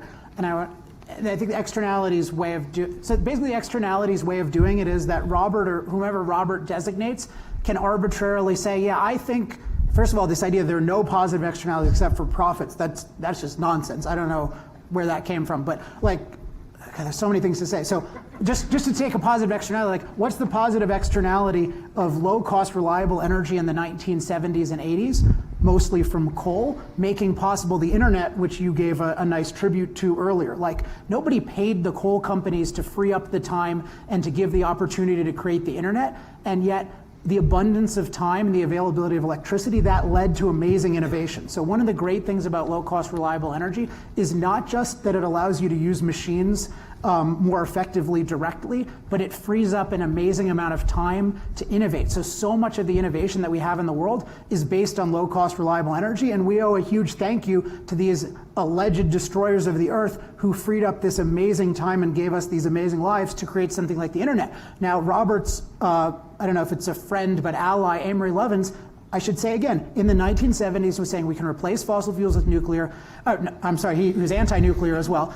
He said we should replace fossil fuels with renewables and efficiency. And he said and this is in chapter 1 of Moral Case for Fossil Fuels, which you read last night, I appreciate, he said we need to restrict the use of electricity. So, and because there's all these negative externalities. So you can see this viewpoint just allows you these complete fascist destructive controls where you can say, yeah, I'm going to say there are all these negative consequences and I'm going to do a study and I'm going to make a calculation and therefore I can jack up your gasoline price to $12 and reassure you that there's going to be some amazing alternative. But there is a question of how do you deal with things that he's classifying as externalities, things like real pollution. So situations where coal is actually polluting. And I think the way to do it is you need to define rights. You need to define property rights. And the key thing you need to do is you need to define in different areas thresholds of how much emissions of X is okay and how much isn't. And one key principle of this is you cannot assume that any amount of it is dangerous. And a lot of the kinds of studies Robert is mentioning and these statistics that he's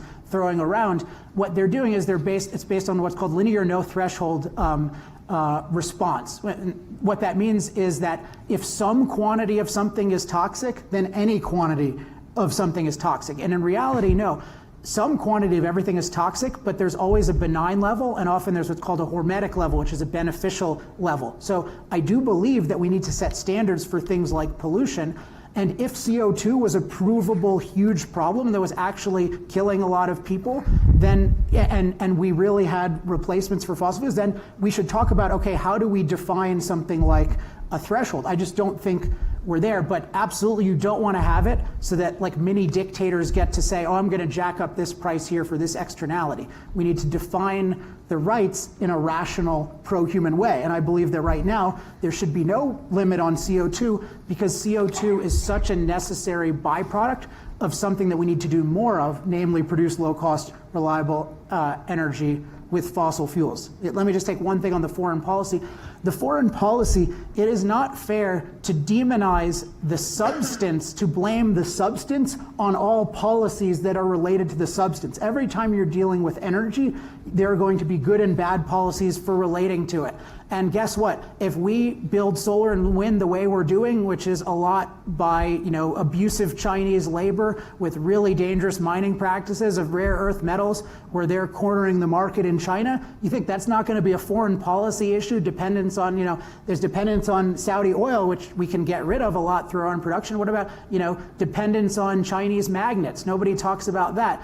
But so there's this bias of we're only going to talk about the negatives of fossil fuels. We're going to call renewables clean, even though there's such dirtiness in the manufacturing process. We're going to ignore all the foreign policy challenges with that. So I think we need a rational foreign policy, and I have huge criticisms of the way our oil policy has been conducted, and I think there are much better ways. But I don't think it's rational to say, oh, well, we shouldn't be allowed to use oil because oil policy has been conducted irrationally, and therefore we should commit energy genocide. Okay, so I want to make sure that we get time for audience questions. So last subject, and just I'll sort of cheat a little bit and do a twofer, point of privilege. One has to do is, I know you're chomping at the bit to talk about nuclear, so I'll sort of hand you the football on nuclear to respond to some of the points that Mr. Epstein's been making all night. I also just want to ask, because we're talking about foreign policy, and we're talking about our nation and other nations, what do you say to Americans who say, okay, I'm sort of on board for a lot of the points that you're making, but if we're going to do it and handcuff ourselves and possibly hurt our economy when these developing nations with billions of people aren't really going to play ball with no real skin in the game, aren't we sort of just whistling past the graveyard, not making a real dent in the problem because they're out emitting us anyway and we're hurting our economy? To what extent is American unilateralism needed leadership, and how much of it would be possibly hurting our economy without other countries playing keep up, if you will? And then go ahead with nuclear. You're giving me two questions. Yeah. I hope you give me double the time. I will. And then one response, then we questions. don't have to worry. The Chinese and the Indians don't want dirty energy. They know it's killing 400,000 people a year, pollution in Beijing. China, they don't want it anymore. China is much more aggressive about adding renewables than we are. China is a very aggressive, the most aggressive for a nuke program in the world. They're adding more solar every year than their entire nuke fleet. So if you look at China India, the United States, and Germany, the four biggest economies, last year, we reduced, the four of them together, 36 terawatts of power. And we added 39 terawatts of power. And as I said, and India and China are doing their part. India just canceled 14 gigawatts of coal plants, a bigger fleet than the entire British fleet. You know, they're doing their stuff. I'll talk about nuke. Nuke, and by the way, it makes us more competitive. The more that you get rid of fossil fuels, the better quality of life, more competitive, the more we're developing technologies that the rest of the world wants. Doesn't hurt us. The IMF says reducing fossil fuels is a net benefit to our economy of $1.3 trillion. It helps us. It's not a cost. There's transition costs, but it's not a cost. Nuke. I'm all for nuke. I'm a market guy. I'm all for nuke if they can make it economic and if they can make it safe. Right? And by the way, nuke did not get destroyed like Alex suggested because of environmentalists. It got destroyed because of Chernobyl and 3 Mile Island. That was their problem. Nuke, if it's economic, as I say, the Vogtle power plant in Georgia is supposed to be $12 billion a gigawatt. It's $1 billion to build a solar plant. And guess what? The costs now look like they're going to go up to $25 billion. That's not good. I gave you what the cost of nuke is. It's 5 to 7 times what solar is. Who would want to do that? We can burn energy. We can make energy out of, like I said, prime rib. Why would we do that? And is it safe? Here's the thing. It's not me who's saying it's unsafe. It's the insurance industry who's saying, you are so hideously dangerous, we are not going to insure you. That's why the nuclear industry had to go to Congress in a sleazy legislative maneuver in the middle of the night and pass the Price-Anderson Act, which says that if a nuclear power plant explodes or has an accident and your house is injured, they don't have to pay you for it. That's the deal they got. What kind of deal is that? What other industry has that deal? Go look at your homeowner's policy. Everyone in the country says, we do not insure you against losses from radiation from a nuclear power plant. Now, so you have the most expensive, nobody would build a nuclear power plant unless the government intervenes. And so you have the most expensive fuel, then you have to take the waste and store it for 30,000 years, which is 5 times the length of recorded human history. How is that how can you make a moral case? This is what polluters do. It's a way of passing the cost of our generation's prosperity onto the backs of our children. It's not moral.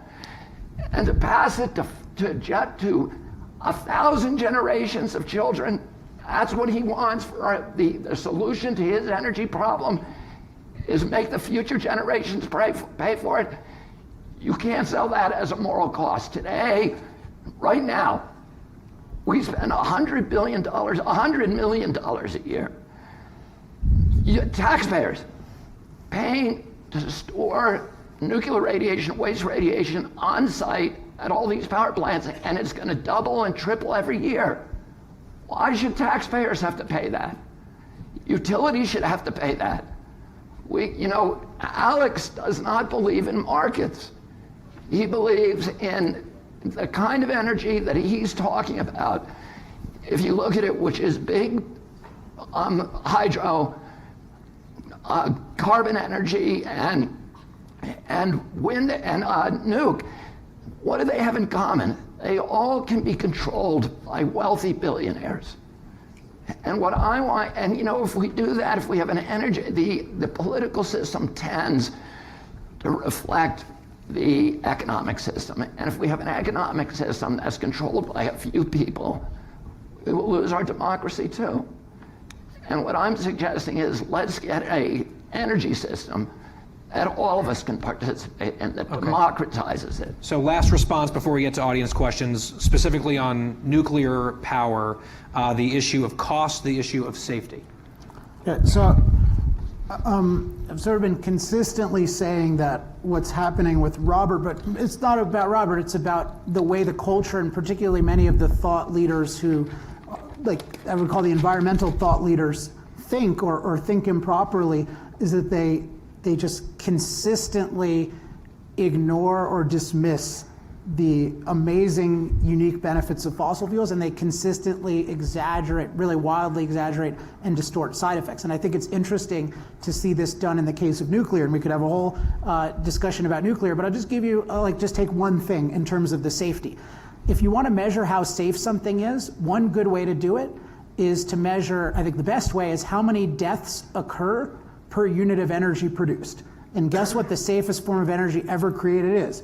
By far, nuclear. Now, you mentioned, so Chernobyl, that was, not even that many deaths by the standard of many other things, but Chernobyl was a Soviet thing controlled by a totalitarian government. In terms of the actual free world with any kind of civilized laws, the example he gave was 3 Mile Island, right? So 3 Mile Island, how many people died from radiation there? 0 people. Died from there. So what is going on? Why is it hard to insure nuclear? The reason why nuclear has difficulty and the reason why nuclear costs have dramatically increased in multiple decades, despite the fact that knowledge of how to do it has increased, you'd expect it to become more efficient, is because, as I said, it's been demonized and criminalized by the modern environmental movement. And part of that is that there's such hysteria and demonization around nuclear, where people are terrified of being sued for any kind of crazy thing related to nuclear. It's not that it's actually going to kill you, it's the least likely thing to kill you. He mentioned nuclear plant exploding. Nuclear plants can't explode. The radioactive material in them cannot explode physically. So, what's that? Yeah, no, that was not an explosion of the radioactive material. That was like an explosion of like a hydrogen thing there. Okay, well, so Fukushima is also interesting because Fukushima was also 0 deaths. The only deaths that come from these things are deaths from hysterically moving people out of the area, which particularly hurts older people. So what I just want to stress is there's a lot more to say about nuclear, but I mean, the fact is that nuclear is actually providing low-cost, reliable electricity, certainly compared to what renewables have done in Germany, in France. And so if you actually believed in an existential threat from rising CO2 levels, you'd really place priority on nuclear. Now, what you're hearing tonight is just that, oh, well, solar and wind, even with everything I've said, even though they've had decades, even though they have this fundamental problem of the unreliable fuel, even though they always require the unreliable energy infrastructure plus the reliable energy infrastructure, even though they always increase the cost, essentially what he's saying is, I, Robert F. Kennedy Jr., contradict all of that. I've got this amazing market, which hasn't been defined at all, in which these unreliables that actually are the worst performing things are somehow going to be the best performing things.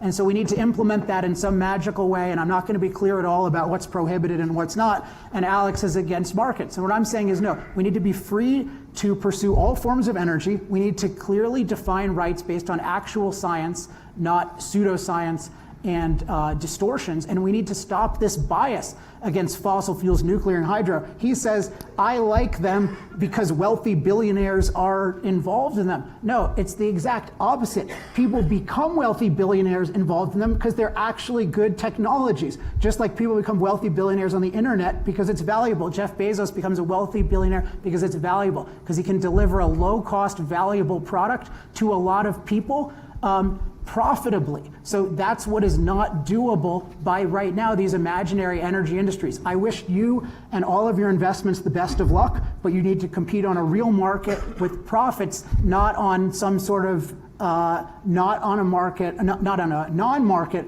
that prohibits us from using the most important form of energy in our lives. Okay, so we're going to put a pin. Let me just say this, that the insurance industry, AIG, Swiss Re, Munich Re are the ultimate arbiters of risk in our society. They're not stupid people. They're not running away from an investment if they can make money. And, you know, for you to say they don't know what they're talking about and you know more about the risk from nuclear power plants than them is a we're departing from fact-based reality. You know, you're saying the meteorology, you know more than the meteorologist, more than the pulmonologist, more than the climatologist, more than the toxicologist, you know, more than the insurance industry. And it's just, at some point, we have to wonder whether we can trust that, you know, that judgment. Okay, so I think I know that the environmentalists have made have allowed all kinds of crazy lawsuits for nuclear that insurance companies wouldn't want to insure. That's why I say stop demonizing Do you and think decriminalizing. morally that we should be able to impose on our generations of children to take care of Oh yeah, I forgot to address that. Just first of all, there are technologies for is that dealing with immoral? that. Can you make a moral case for I that? did so well. No, you need to. Until the very end. Yes, because if you can make it safe. You can actually transform it into energy. I don't know why you're assuming that we have to leave it in the most precarious form. Because nobody's figured out forever. how to do anything else with it, Alex. They have, and nobody is dying from that waste, but people are dying for lack of low-cost, reliable energy That's not that true. you and your friends are prohibiting. So we will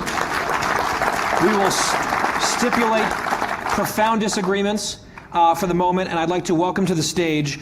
My time here, blessedly, is now over, and I will turn it over to a member of the faculty here at CU. His name is Matt Burgess. He specializes in environmental studies and economics, and he's going to be moderating the Q&A from the audience. My only contribution to this part is to say a brief reminder that for our purposes, especially with how long we have left, 10, 15 minutes, a question is 1 to 2 sentences with a question mark at the end of it, please.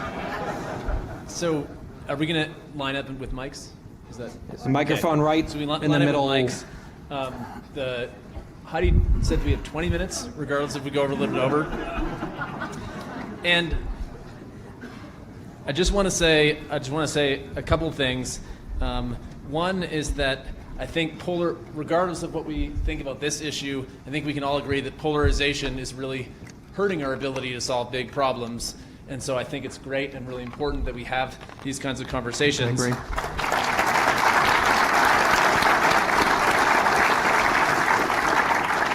And then secondly, while there are definitely big problems across the country and across the English-speaking world, in fact, in college campuses, I just want to point out that CU is a leader in a positive direction. Where are the protest mobs? I don't see any.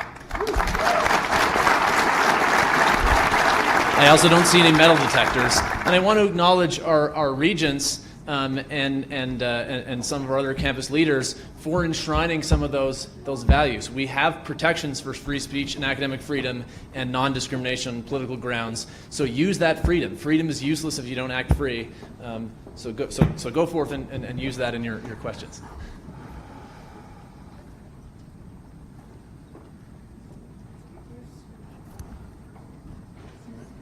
Showtime? Okay, there we go. So Alex, you said something about rare earth minerals that I really want to follow up on. And I've heard a lot about the environmental damages and danger to mining rare earth minerals, specifically cobalt. And I don't think it's something we really talk about enough, and how those minerals are used in renewable technology. And that in the United States, we could mine them, but they would violate our EPA laws, so we can't. So then we purchase them from other countries. And as a young generation, as a millennial, that really bothers me that we don't look at that side of the coin, that we just ignore that. So I'd like to understand why. Why is this not something that we're saying when solar panels are so great, why don't we talk about this? Thank you for the question, and I think you stated a lot of true facts in the question, so I don't have anything to argue with in the facts that you mentioned. The question of why is, so I'd put it on 2 levels. One is that there's this I mentioned this clear tendency to ignore the benefits of fossil fuels and exaggerate and distort the side effects. Related to that is there's this tendency to understate the side effects of certain forms of energy, namely solar and wind, and to ignore the downsides, and so and to exaggerate the benefits. I think what's going on is, we could ask, why is there such an obsession with renewable, but not just renewable, but solar and wind? Why aren't we just focused on what's really the best energy? And I believe that it's because we have this idea that we shouldn't be impacting the planet, and people think, although incorrectly as your question implies, that solar and wind are somehow perfectly natural and in harmony with nature, and therefore it has this idea of, yeah, we're not going to really disturb the planet, we're just going to take the sun in. And as you're indicating, that is total nonsense, because you need a whole process to convert energy, and including to make the unreliable reliable. And so it's this massive process, and there are all these ignored practices. Now, this doesn't mean, I don't think that solar and wind should be prohibited. I just think that we should have rights protecting policies with the different practices for rare earths. I mean, but rare earths do have a lot of dangers with them, but I think that you can have good laws about them. But I would really encourage people to reject this idea that we should be choosing things based on how natural they are. We should be choosing things based on how beneficial to human beings they are. And that's why I choose things. Not whether billionaires are involved, but how good things are on balance for human beings. Mr. Kennedy. Hi. So I want to thank you guys both for coming. I guess it struck me throughout the discussion that kind of a core disagreement both of you have is how easy it will be to actually make the transition to renewable fuels. It strikes me there's a policy you guys could potentially agree on. If you put a price directly on carbon, not a cap and trade system, not regulations, but said we're going to have a price on it and rebate the money. If you're right, Alex, then you would not see much emissions reductions, and you would get mild wealth redistribution, and society would go on flourishing. And if you're right, Robert, then we would reduce emissions very, very quickly. Is that, am I wrong here? Is that something that you guys both couldn't support? A price on carbon that rebates the money is an effective bet to see who's right about just how hard it is to transition off. Let's start with Mr. Kennedy this time. Sorry. I'm for it. Mr. Epstein? I mean, There's a lot of different structures for, for doing carbon pricing, and they're all interesting. But what I think is that we should have markets, that if people are going to dump something into the common space, the commons, they ought to pay the cost of that. And Alex says there is no cost. The Arctic's not melting, the sea level's not rising, the glaciers aren't melting on every continent, the oceans aren't acidifying, and so that's, to me, that's the problem. If we could agree on kind of the facts, there's no mercury in our, in our fish, et cetera, then I think we can agree on a pricing mechanism. But there's lots of attractive pricing mechanisms, or imposing market discipline on the discharge of pollutants. Mr. Epstein? Okay, well, you can solve that problem by recognizing what I actually said, which is that I do believe those things happen. They're just being wildly exaggerated, and they're much smaller than the benefits we're getting. And also I said I did not say you can just dump anything anywhere. I said we need to define rights based on actual science and what's actually going to benefit human beings. So no, I mean, what's going to happen is, what you do with these taxes is you're making energy. The way it works is usually that you're making the idea is usually you rebate it. It's usually you rebate it to consumers, right? So what's happening is, and people think, they call it what is it? Revenue neutral. Revenue neutral, rather. I'm sorry. So it's called revenue neutral, and people think, this is really good. And revenue neutral must mean neutral, but revenue neutral just means from the perspective of the government. The government isn't going to take it and spend it on something else. It's going to be given to you. But the issue is not what's happening with the government. It's what's happening with individual productive decisions, because the whole purpose of the tax is for less money to go into the lowest cost energy production, and that's going to make things more expensive everywhere. And this is what happened. I mean, we have a lot of case studies. Like in Australia, they passed a carbon tax. It drove up their electricity prices by 20%, and they rebelled against it because it was increasing their cost of living. So the last thing you want to do is do anything to make energy more expensive, because the higher cost energy is, the higher cost everything is. I want to make one other note about, and this relates to Guy's question about should we unilaterally do things as the US? What I'm really scared about in the world is not a global radical restriction of fossil fuels, because many countries are way too smart to do this. In this kind of renewables delusion that we've heard tonight, one thing is that China is somehow really pro-renewables. They built 60 coal plants in 2018 in China and commissioned 90 around the world. So they're really, really pro-coal. They seem to have not discovered the magic of ultra-cheap renewables. And so what's going to happen, and what does happen if we make our energy more expensive, we just make other companies who have truly lower cost energy more competitive, and we outsource our emissions, and we also outsource it to companies with more emissions in general. So no. I think that whether you define a law like that, the only reason would be you'd have to be really confident that there's a real disaster that we can actually do something about with the law. And if there was a real disaster, you'd have to do something globally, not make a senseless unilateral sacrifice that wouldn't actually do anything globally. Okay, let's move on to another Green New Deal. question. If that's okay. Yes. Okay.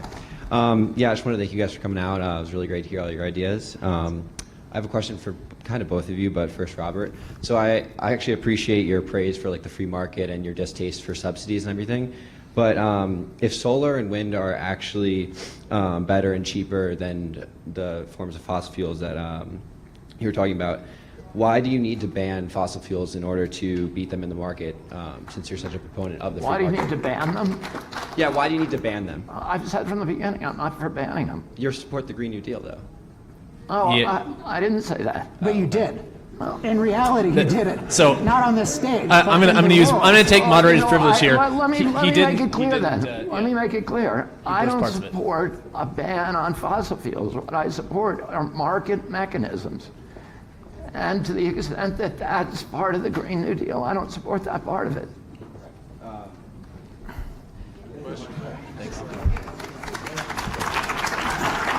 I'll try to be as quick as I can. My question's more for Robert. Robert, in the wake of the Greta Thunberg spectacle, it became something of a joke in my Twitter circles and friend circles. Greta Thunberg. Sorry, I'm the young trying woman. to speak fast. That lefty journalists and people trying to prescribe everyday solutions for people were basically prescribing three main things: being eat bugs, have less kids, and eat less meat. And at the end of the day, if that's what it takes to kind of be an environmentalist, I'm fundamentally unwilling to play ball. Because at the end of the day, if Mr. Epstein is a bought and paid for Koch brothers shill and all the things you would suggest he is, I'll side with him first on the matter of human dignity, because I don't want to sell my family out first. So what was the question? So I guess the question would be about, we do hear from some environmentalists, it's like morally wrong to have kids or too many kids. That's a tough sell. I have nothing but admiration for Greta, but what is she, 12 years old? 16.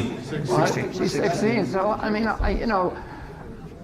she's trying to do something idealistic. She has a legitimate worry about the state of the globe. And I admire her for that. Would I go to her and say, let's say if I were president, would I appoint her the Secretary of Energy? No.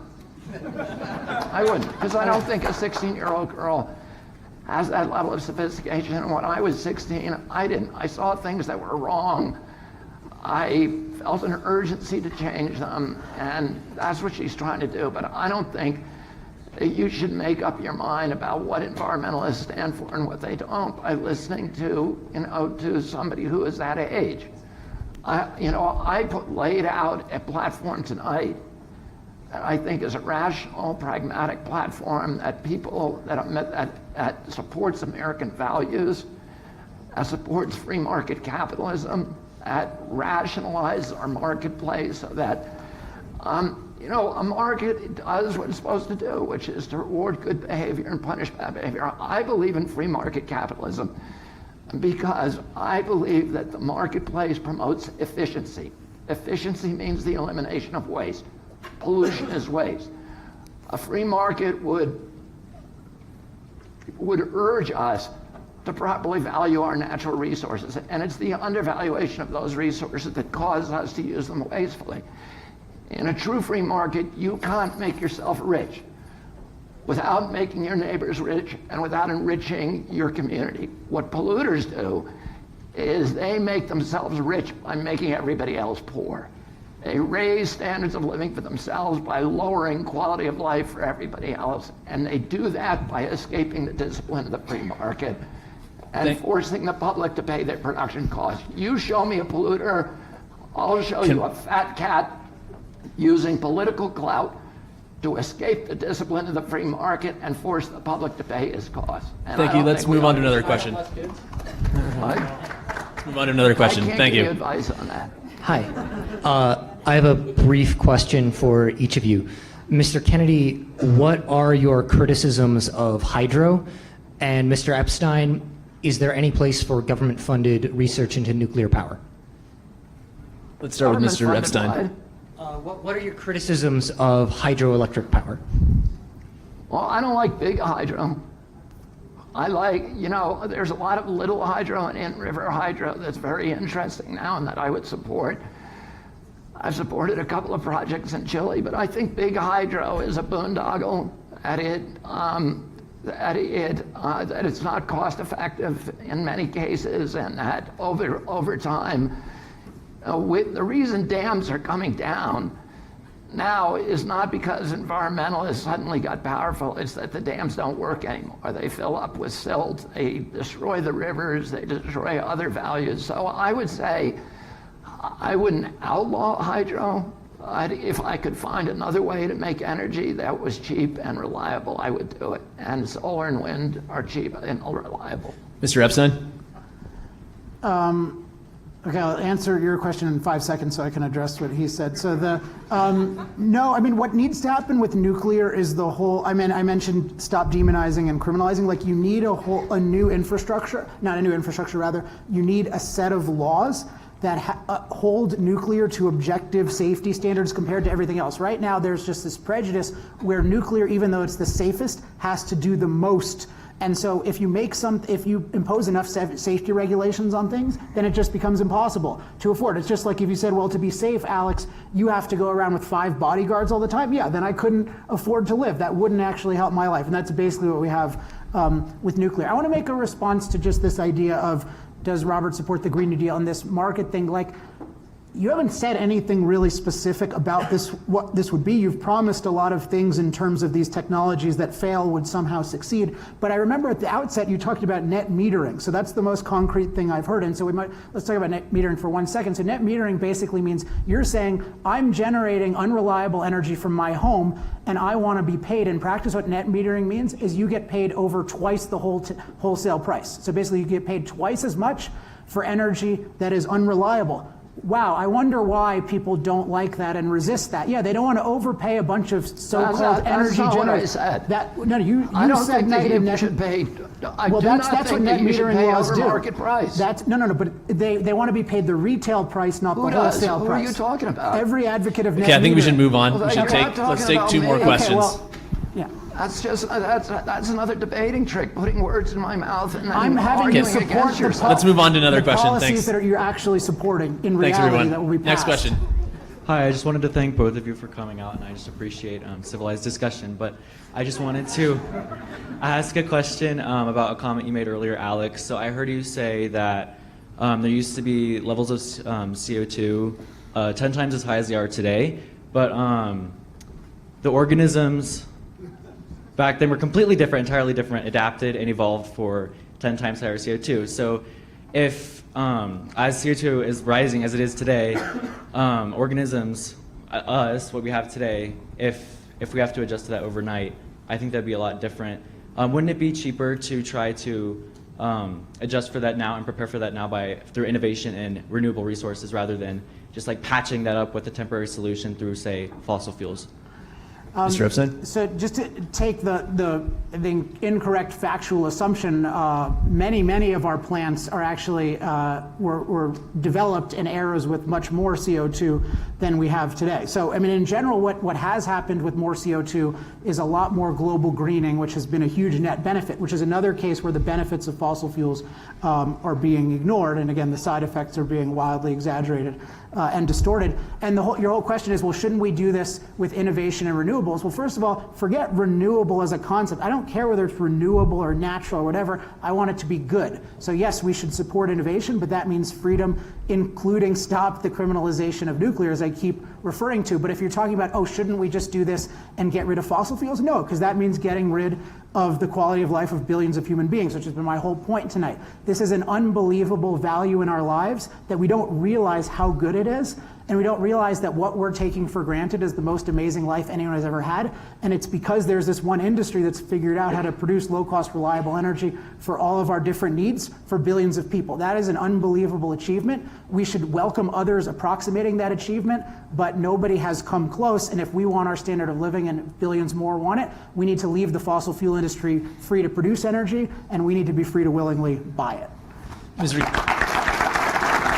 Mr. Kennedy, do you want 30 seconds to respond, and then we'll take one last question? No, I would just point out another thing, which is that last week the Ohio State Legislature, which are essentially indentured servants for the incumbents, the energy incumbents, voted to bail out the utility in Ohio to the tune of $1 billion because of cost overruns at their nuclear power plant. Oh, I mean, does anybody, I don't even understand where, this is socialism for the rich. It's socialism for, these incumbents.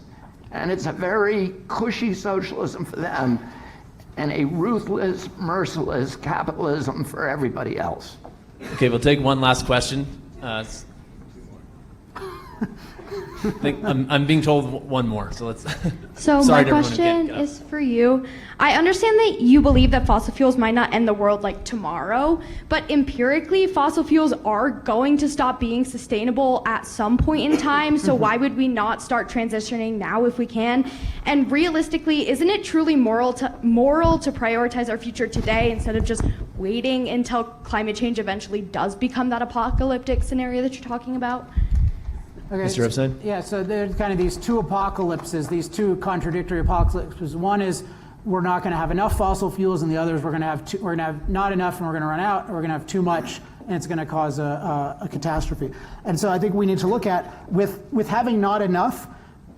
People are constantly, if there's freedom, they're constantly searching out better ways to produce energy. Now, often the best way to produce energy is more fossil fuels, but the fact that we use fossil fuels now or in 10 years doesn't mean that people aren't looking for better alternatives. They are all the time, and that's why I'm so emphatic about being free to pursue all alternatives instead of this religiously restricted, let's just do renewables or small renewables or unreliable renewables. In terms of climate, that's just a total assumption that that's going to be an apocalypse, that we've changed the amount of CO2 in the atmosphere from 0.03% to 0.04%, then we might change it to 0.05%, and that's going to be a disaster. The assumption here is that significant human impacts on nature are inevitably self-destructive, whereas the reality is that sometimes our impacts can be destructive, but overwhelmingly what we need to do is massively impact the Earth to have a good life for human beings. Before humans massively impacted the Earth, life was terrible. You could be rich only if you exploited other people. Robert mentioned slavery at the beginning. Why did slavery end? Well, one big reason is we harnessed low-cost, reliable energy from fossil fuels, so people stopped trying to harness energy from humans. So in terms of our future, we can have an amazing future. If we're free to use all forms of energy, we can keep having huge benefits from fossil fuels. We can keep having very manageable side effects. We can find better things, and life can get better and better for more people, just as it's gotten better and better for billions of people in the last 40 years. So 40 years ago, people were saying, let's stop using fossil fuels. And if that had happened, billions of people today would have shorter life expectancies. What I'm saying is those same calls now are being said for now. What I'm saying is we're free to use fossil fuels and other forms of energy. Life can continue to get better for billions of people. And if we radically restrict it, then it's going to get life is going to get worse for billions of people. Mr. Kennedy, do you want a quick response? Yeah, I mean, Alec mentioned, the end of slavery because a more efficient form of energy came along. And it sent me to remembering that when I was in college, I took a course which was a course about the moral justifications for slavery. And it was the same kind of justifications you hear for fossil fuels today, that it came from the Greeks, it came from the Egyptians, that slavery allowed leisure time, allowed us to create art, and then it came from preachers in the South, and there were a lot of sermons that we had to read about people who were quoting the Bible to justify slavery, so to do it. The reason slavery ended in this country was not because a more efficient fuel came along or because it was immoral. It's because we beat them in a war. And that energy source was willing, in order to hang on to their profits and their old, immoral, discredited form of producing energy, they were willing to destroy this country. They were willing to kill 669,000 Americans. And that's what happened. It was a very, very difficult transition. And the economic stake of fossil fuel industry in this antiquated model is at least as great as the slave owners had in the South. So yeah, there's going to be a struggle to transition. We're going to transition simply because we're more efficient. We can produce energy cheaper than they can. And we're doing it today. It's cheaper, it's more reliable, and that is why it's going to change. Thanks, everyone. I think have a yes or no question. I've been told that we have one that was the last question, so I'm just going to thank all our debaters and welcome Madison Meeks to the stage.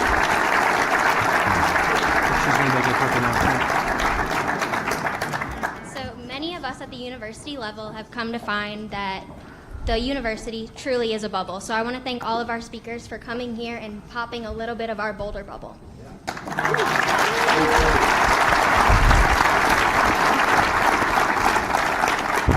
I also want to thank our student leaders from Free to Be for helping our event move so slowly, or so swiftly.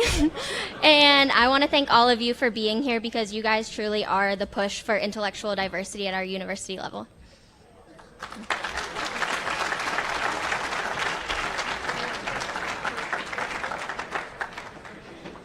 My name's Theodosia Hamilton Ferguson. It's a pleasure to be here.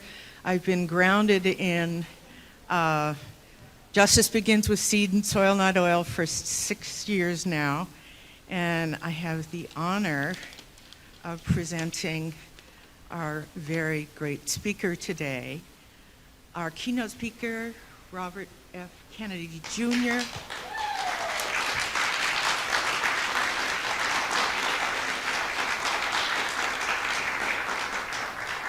Our keynote speaker is not only a humanitarian, but one of the greatest defenders of the planet.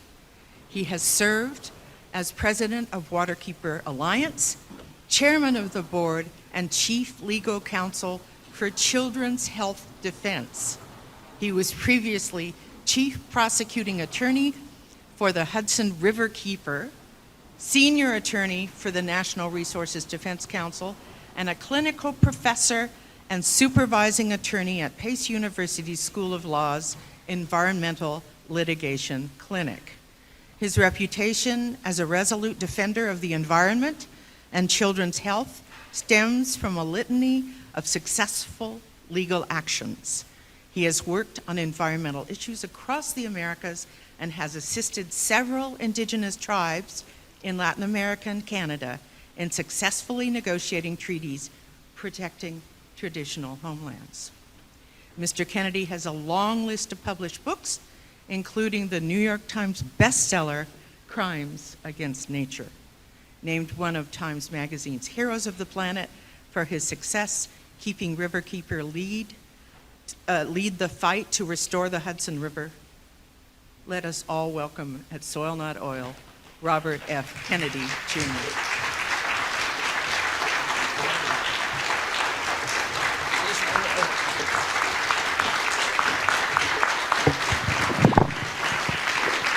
Thank you very much. I'm very, very happy to be here in San Francisco. I've spent a lot of the last year living in San Francisco because we had the 3 Monsanto cases here. And for, I guess, in most of June and July of last year, I was living at the Holiday Inn with my son. I had a 16-year-old son who was working as kind of a paralegal and a gopher for one of the other firms that was involved in the case. And it was just an amazing, magical summer for me. At the end of that case, we won a $289 million verdict, which was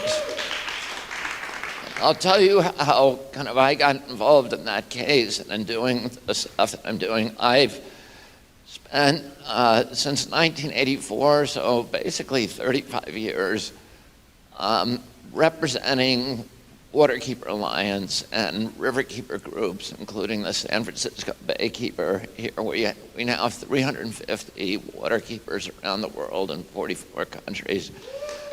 The first one started on the Hudson River, and it was started by a blue-collar coalition of commercial and recreational fishermen who mobilized to reclaim the river from its polluters.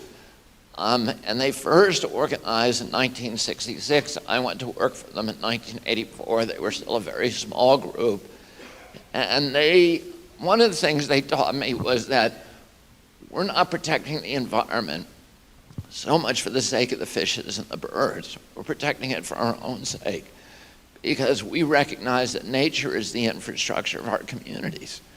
And if we want to meet our obligation as a generation, as a civilization, as a nation, which is to create communities for our children that provide them with the same opportunities for dignity and enrichment and prosperity and good health as the communities that our parents gave us, we've got to start by protecting our environmental infrastructure, the air we breathe, the water we drink, wildlife, the fisheries, the public lands, those assets that cannot be reduced to private property ownership, because by their nature, they are the resources of the community. What we call historically the commons or the commonwealth or the public trust resources, the landscapes, the rivers, the beaches, that connect us to our past, to our history, that provide context to our communities, and that are the source ultimately of our values, our virtues, our character as a people, and our identity. And I spent my initial years fighting polluters on the Hudson. We brought over 500 successful legal actions on the Hudson.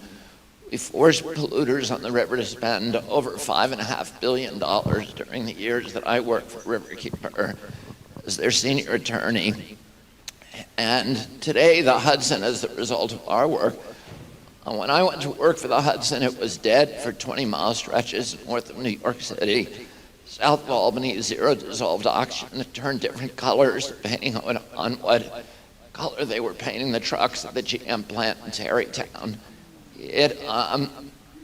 Many of the species were declining. Today, the Hudson is an international model for ecosystem protection. It's the richest waterway in the North Atlantic. It produces more pounds of fish per acre or biomass per gallon than any other waterway in the Atlantic Ocean north of the equator. It's the last major river system left in the Atlantic that still has strong spawning stocks of all of its historical species of migratory fish. So it's Noah's Ark, it's a species warehouse, it's the last refuge for many of these animals that are going extinct elsewhere. And the miraculous resurrection of the Hudson has inspired the creation of, now, as I said, about 350 waterkeepers around the world. We run now Waterkeeper Alliance, which is the umbrella group that licenses the new waterkeepers. And San Francisco Baykeeper, which was one of the original keepers, has a permanent place on the board of the Waterkeeper Alliance. But the lawsuits that I was bringing during all those years were what we call statutory lawsuits. They're Clean Water Act, Clean Air Act, Endangered Species Act, CERCLA, RCRA, Safe Drinking Water Act, etc. And for those lawsuits, you can sue for injunctive relief. You can force the defendant to pay your attorney's fees if you win. And there are penalties, usually of about $35,000 a day, potential penalties. And sometimes you'll have thousands of violations. The courts will rarely award the full penalty. So you end up settling these lawsuits. We'd be very excited if we got $1 million settlement in a lawsuit and injunctive relief. And I did that for many years. But it didn't really seem to change corporate behavior a lot. And then in 2007, a friend of mine named Mike Papantonio, who's a famous lawyer, trial lawyer, he invited me, and he had worked with me to start a Pensacola Bay keeper. He invited me to try a case with him in Spelter, West Virginia against DuPont. And I ended up going down to West Virginia for a 6-week jury trial. And at the end of that case, and I did the closing statement and a lot of other stuff in the case, at the end of the case, the jury awarded us what was really one of our record verdicts in West Virginia at that time, which was $55 million. And when we finished that case, the attorney for the defendants picked up her phone and walked into the hallway, and somebody overheard her. She was talking to the CEO of the company, and it was very clear that the CEO was going to call other board members and say, we have to do something different, or you'd have to tell them something. And I had never had that experience where any of my cases were probably even noticed by the CEO. And I realized at that time that there was tort lawsuits were a huge weapon for changing corporate behavior of some of the worst polluters in our country. I started doing some of those lawsuits at that time, and then I got married to a California girl. My wife is Cheryl Hines, who's the actress from Curb Your Enthusiasm. It was 6 years ago when I moved out of here, and I started kind of doing those cases full time, and I did the fire case. I did a lot of different cases, and I had really good results on them. And we ended up trying the Monsanto case, and the first case that we tried with Monsanto, we tried here and we got the $289 million verdict. And Monsanto that same month had been purchased by, and this was one of the most brilliant transactions by a company by Monsanto, and the worst transaction in history potentially by Bayer. The same month that our trial started, they consummated their deal to sell Monsanto for $63 billion. So Monsanto shareholders and their officers all made out like bandits. Bayer's total price now, last week, the analysts announced that the total value of Bayer is now $63 billion. So the same price they paid, so Monsanto has zero value at this point because of these lawsuits. We tried our next lawsuit in the federal court here in San Francisco. First case was in front of Judge Belenas, and the Superior Court was a state court. The second case we tried in the federal court, and we won 80, and it was a much tougher case. We won, I think, 81 million, and then the third case we went over to Oakland, and it was actually a tough case too. And we didn't have as great a confidence. The jury here in San Francisco was amazing. One of the things that happened during that case is, when you come in to pick a jury, there's a jury pool, so there's a room with about this many people in it, all waiting to get on the jury.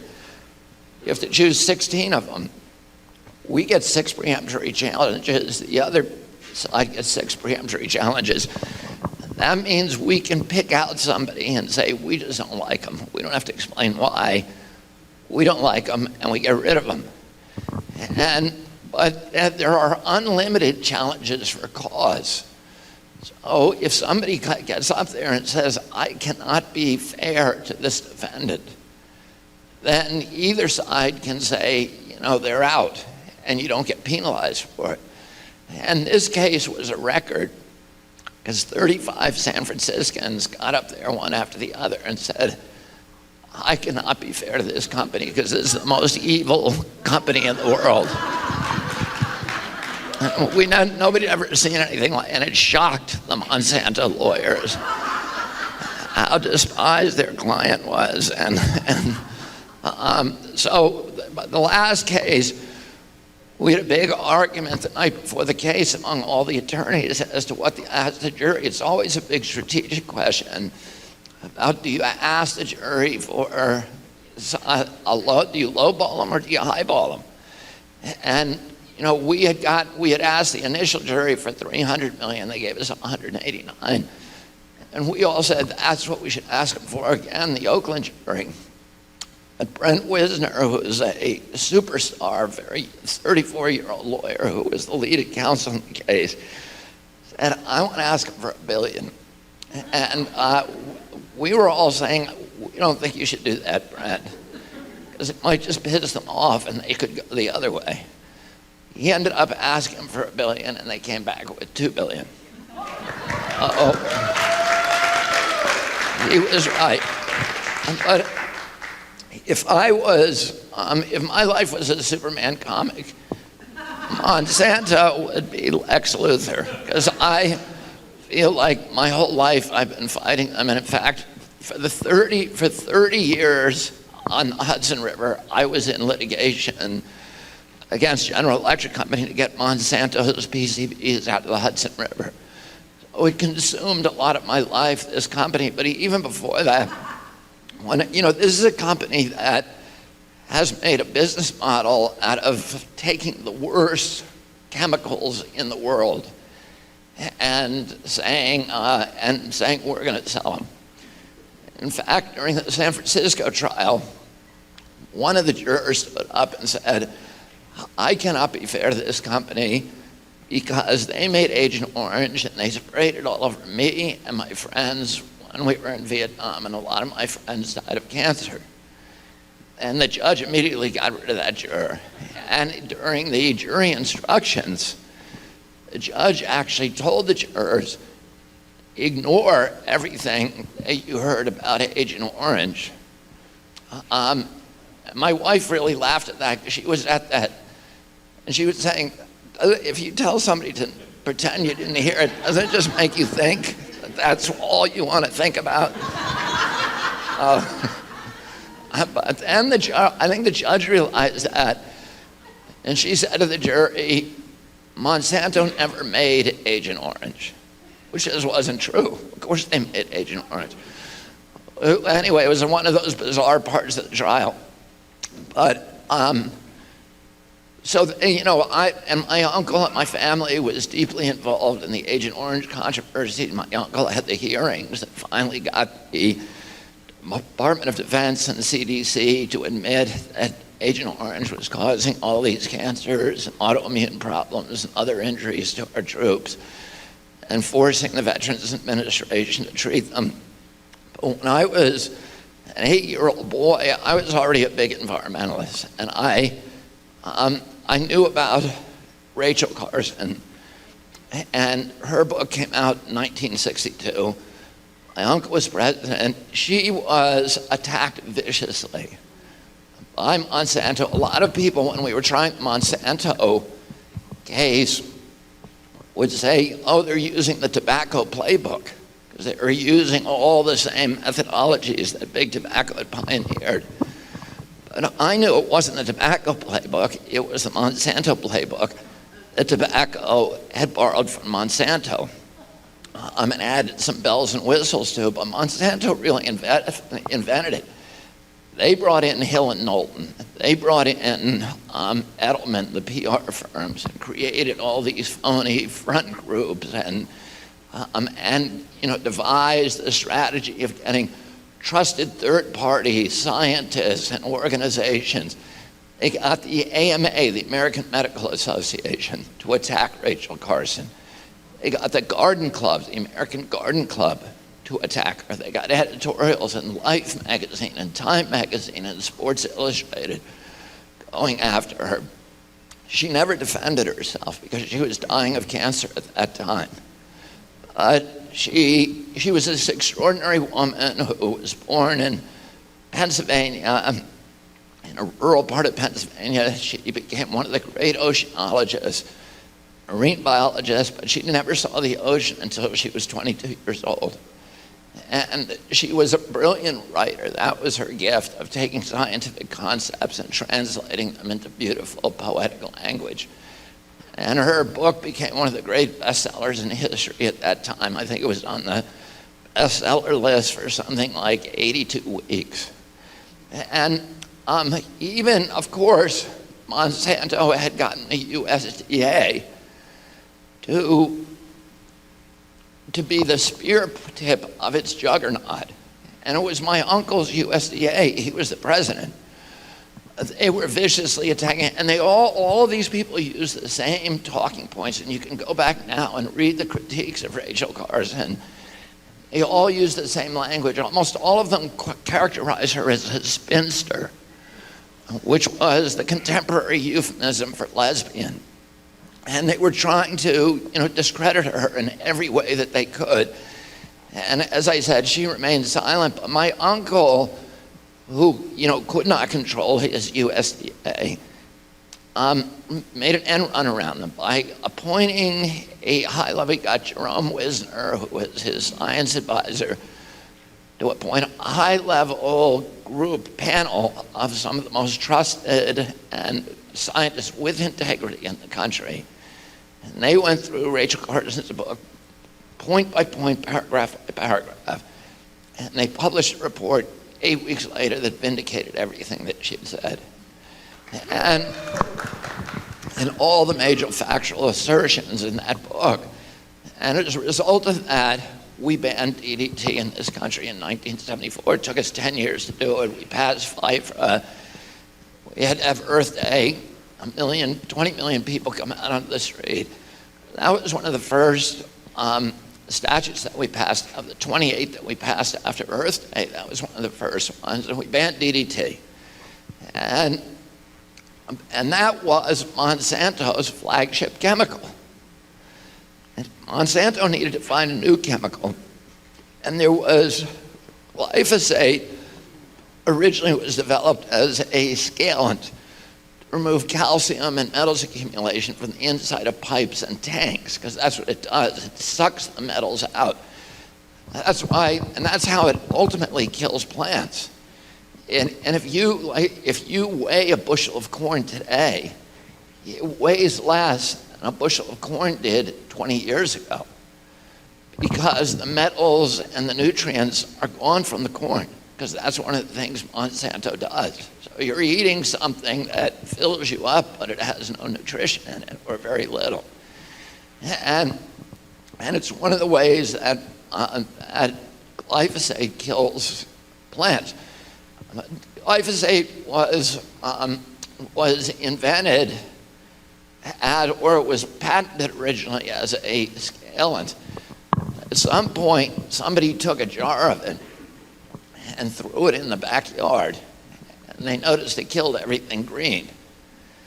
And a scientist at Monsanto heard about it. His name was Stephen France. He took it and he said, this could be a great herbicide. So originally, when they developed it as an herbicide, the good part about it was that it didn't have the kind of toxicity that atrazine and some of the other herbicides had. So, but it was a conventional herbicide. So farmers would hire armies of farm workers, and they would put backpack sprayers on. They would go through the cornfield, and when the corn was initially just growing, it was very young when it was just sprouting, and if there was a weed growing in the corn rows that looked like it was going to compete with the corn, they would spray it, they would give it a spray, and it would die. That's how, it was mildly successful. It had about 3% of the market until 1996. And then Monsanto did something that disrupted a 40,000-year-old industry of crop farming. It invented Roundup Ready. Initially, it was Roundup Ready soybeans. That was the first one. Now it's on canola and alfalfa and corn and sorghum and everything else. But originally, the first plant they did was with the petunia. At some point, they sprayed a plant, and the plant didn't die. And Monsanto had told the farmers, be on the lookout for that kind of thing. They brought this plant into the Monsanto lab, and France and the other people in that lab and another company took genes out of that plant and successfully implanted them in a petunia. And they sprayed the petunia with Roundup, and it didn't die. And they knew they could do it. So then they went to work putting it into soybeans. In 1996, they released Roundup Ready soybeans. Now, the farmer could fire all those farm workers and hire one guy in an airplane and saturate the entire landscape with Roundup, and everything would die except for the Roundup Ready soybean. And then they put it in corn, and they put it in sorghum, and they put it in canola and oats and everything else, and that has transformed farming. So it went from 3% to about 80% of herbicide use in the world. And then in 2006, they made another innovation. And that innovation was they started telling farmers, you can use this not just as an herbicide, but as a desiccant, which means when the crops are lying in the field or they're about to harvest and the rains come and get them wet, now there's a danger of mold, and they're much more difficult to harvest and storage. But if you spray them with Roundup, it will dry them out, and you won't have that problem. And because of the success of that method, about 80% of the Roundup that has been used in history has been used since 2006. Now they're developing Roundup Ready wheat today, but they don't have it, and they haven't had it in the past. And it's a scary thing. But now they started spraying it on wheat for the first time in history. Not only that, they were spraying it on foods, directly onto foods. Initially, they'd been spraying it in the early stages of the crop's life. But now they're spraying it directly onto food, and that's when it started showing up in all of our food. So the University of California did a study in, I think, 2015, which they found that 93% of urine samples that they took from across America have glyphosate in them. So it's in our cereals, it's in all of our kids' cereals, it's in your beer, it's in your wine, it's in vaccines, it's in medicines, we're suing right now Nature Valley baby foods, because although they say it's all natural, it has glyphosate in it. And many, many, many other products that claim to be natural are actually loaded with glyphosate because you can't get rid of it. It's everywhere. And at the same time, around that era, we started seeing an explosion of these diseases that that the science says are associated with glyphosate, including celiac disease. Began exploding. I had 11 brothers and sisters, and I had 70 cousins, and I never knew anybody who had gluten allergies and celiac disease, but today it's everywhere. And I would say at least half the people that I know say that they have some kind of allergy to gluten or that they have some kind of sensitivity to them. And the science indicates that it's directly linked to the glyphosate on the wheat.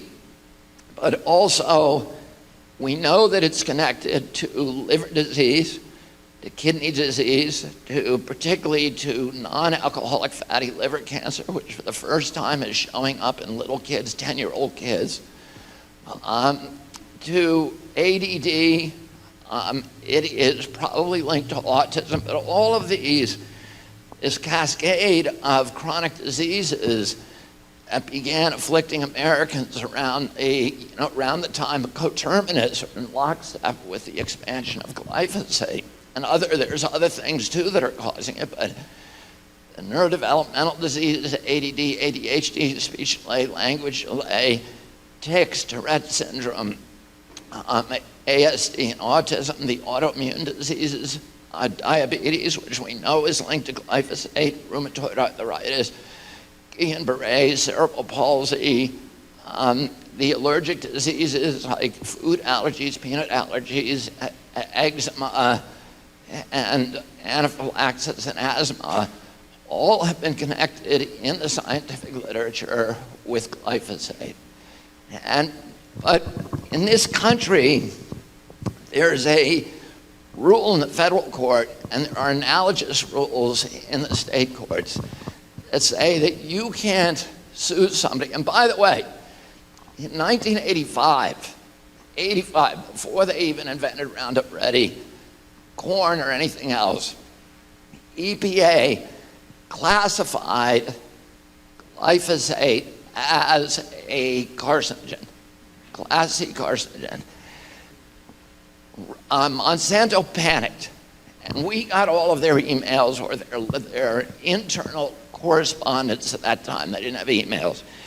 And what they said is, we got to fix this. Let's hire this guy, Dr. Marvin Kushner, who's one of the world's experts on toxics and kidney diseases, etc. Let's hire him. We'll give him a lot of money. We'll pay him to create a study to challenge that study. Kushner, and they said that in advance before any studying that was done. Kushner came in and he said, yeah, there are kidney tumors in the rats in the study group, the rats that got the glyphosate. But guess what? I found kidney cancers in the control group. He never showed those slides. He never showed those samples to EPA. But he told them he found them. So EPA threw out that study and said, okay, we will temporarily withdraw the carcinogen classification, but only on the condition that you, Monsanto, redo the mice studies. Monsanto said yes, and that was 30 years ago, and they never did them. And now we have, all of the other internal memos and emails now that showed us how they prevented those studies from being done. And that's what pissed off the jury, because they knew that this was carcinogenic, and they were doing everything they could to kill the studies. They had a guy who was essentially working for them called Jess Rowland, who was working inside. He was the head of the pesticide division at EPA for 20 years. And he was killing every study that anybody wanted to do.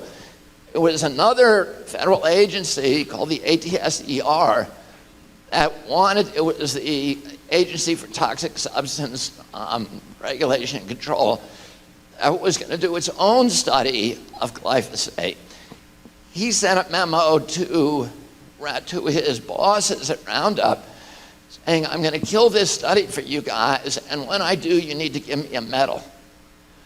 And we were able to show that to at least one of the juries. The judge in the first case wouldn't let us show it to the other jury. So they were controlling the agency. They had captured EPA completely.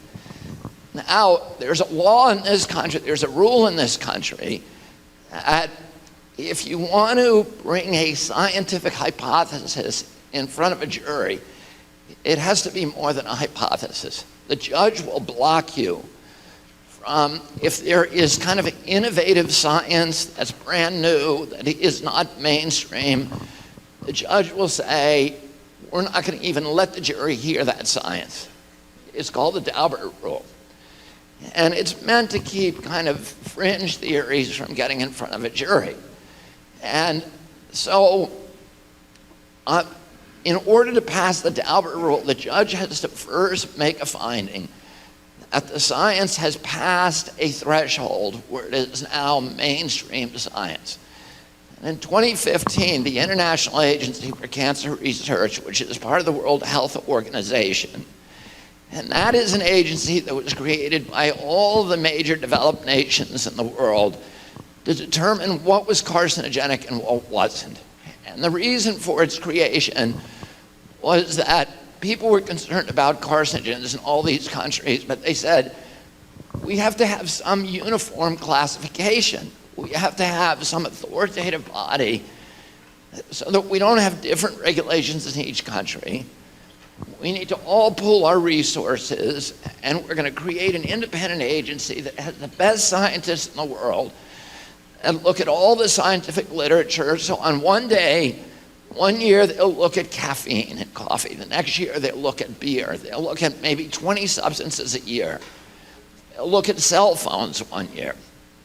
And they'll make a determination on each of those substances, what is carcinogenic, and then there's a possible carcinogen, a probable carcinogen, et cetera. And they do it for animals and they do it for people.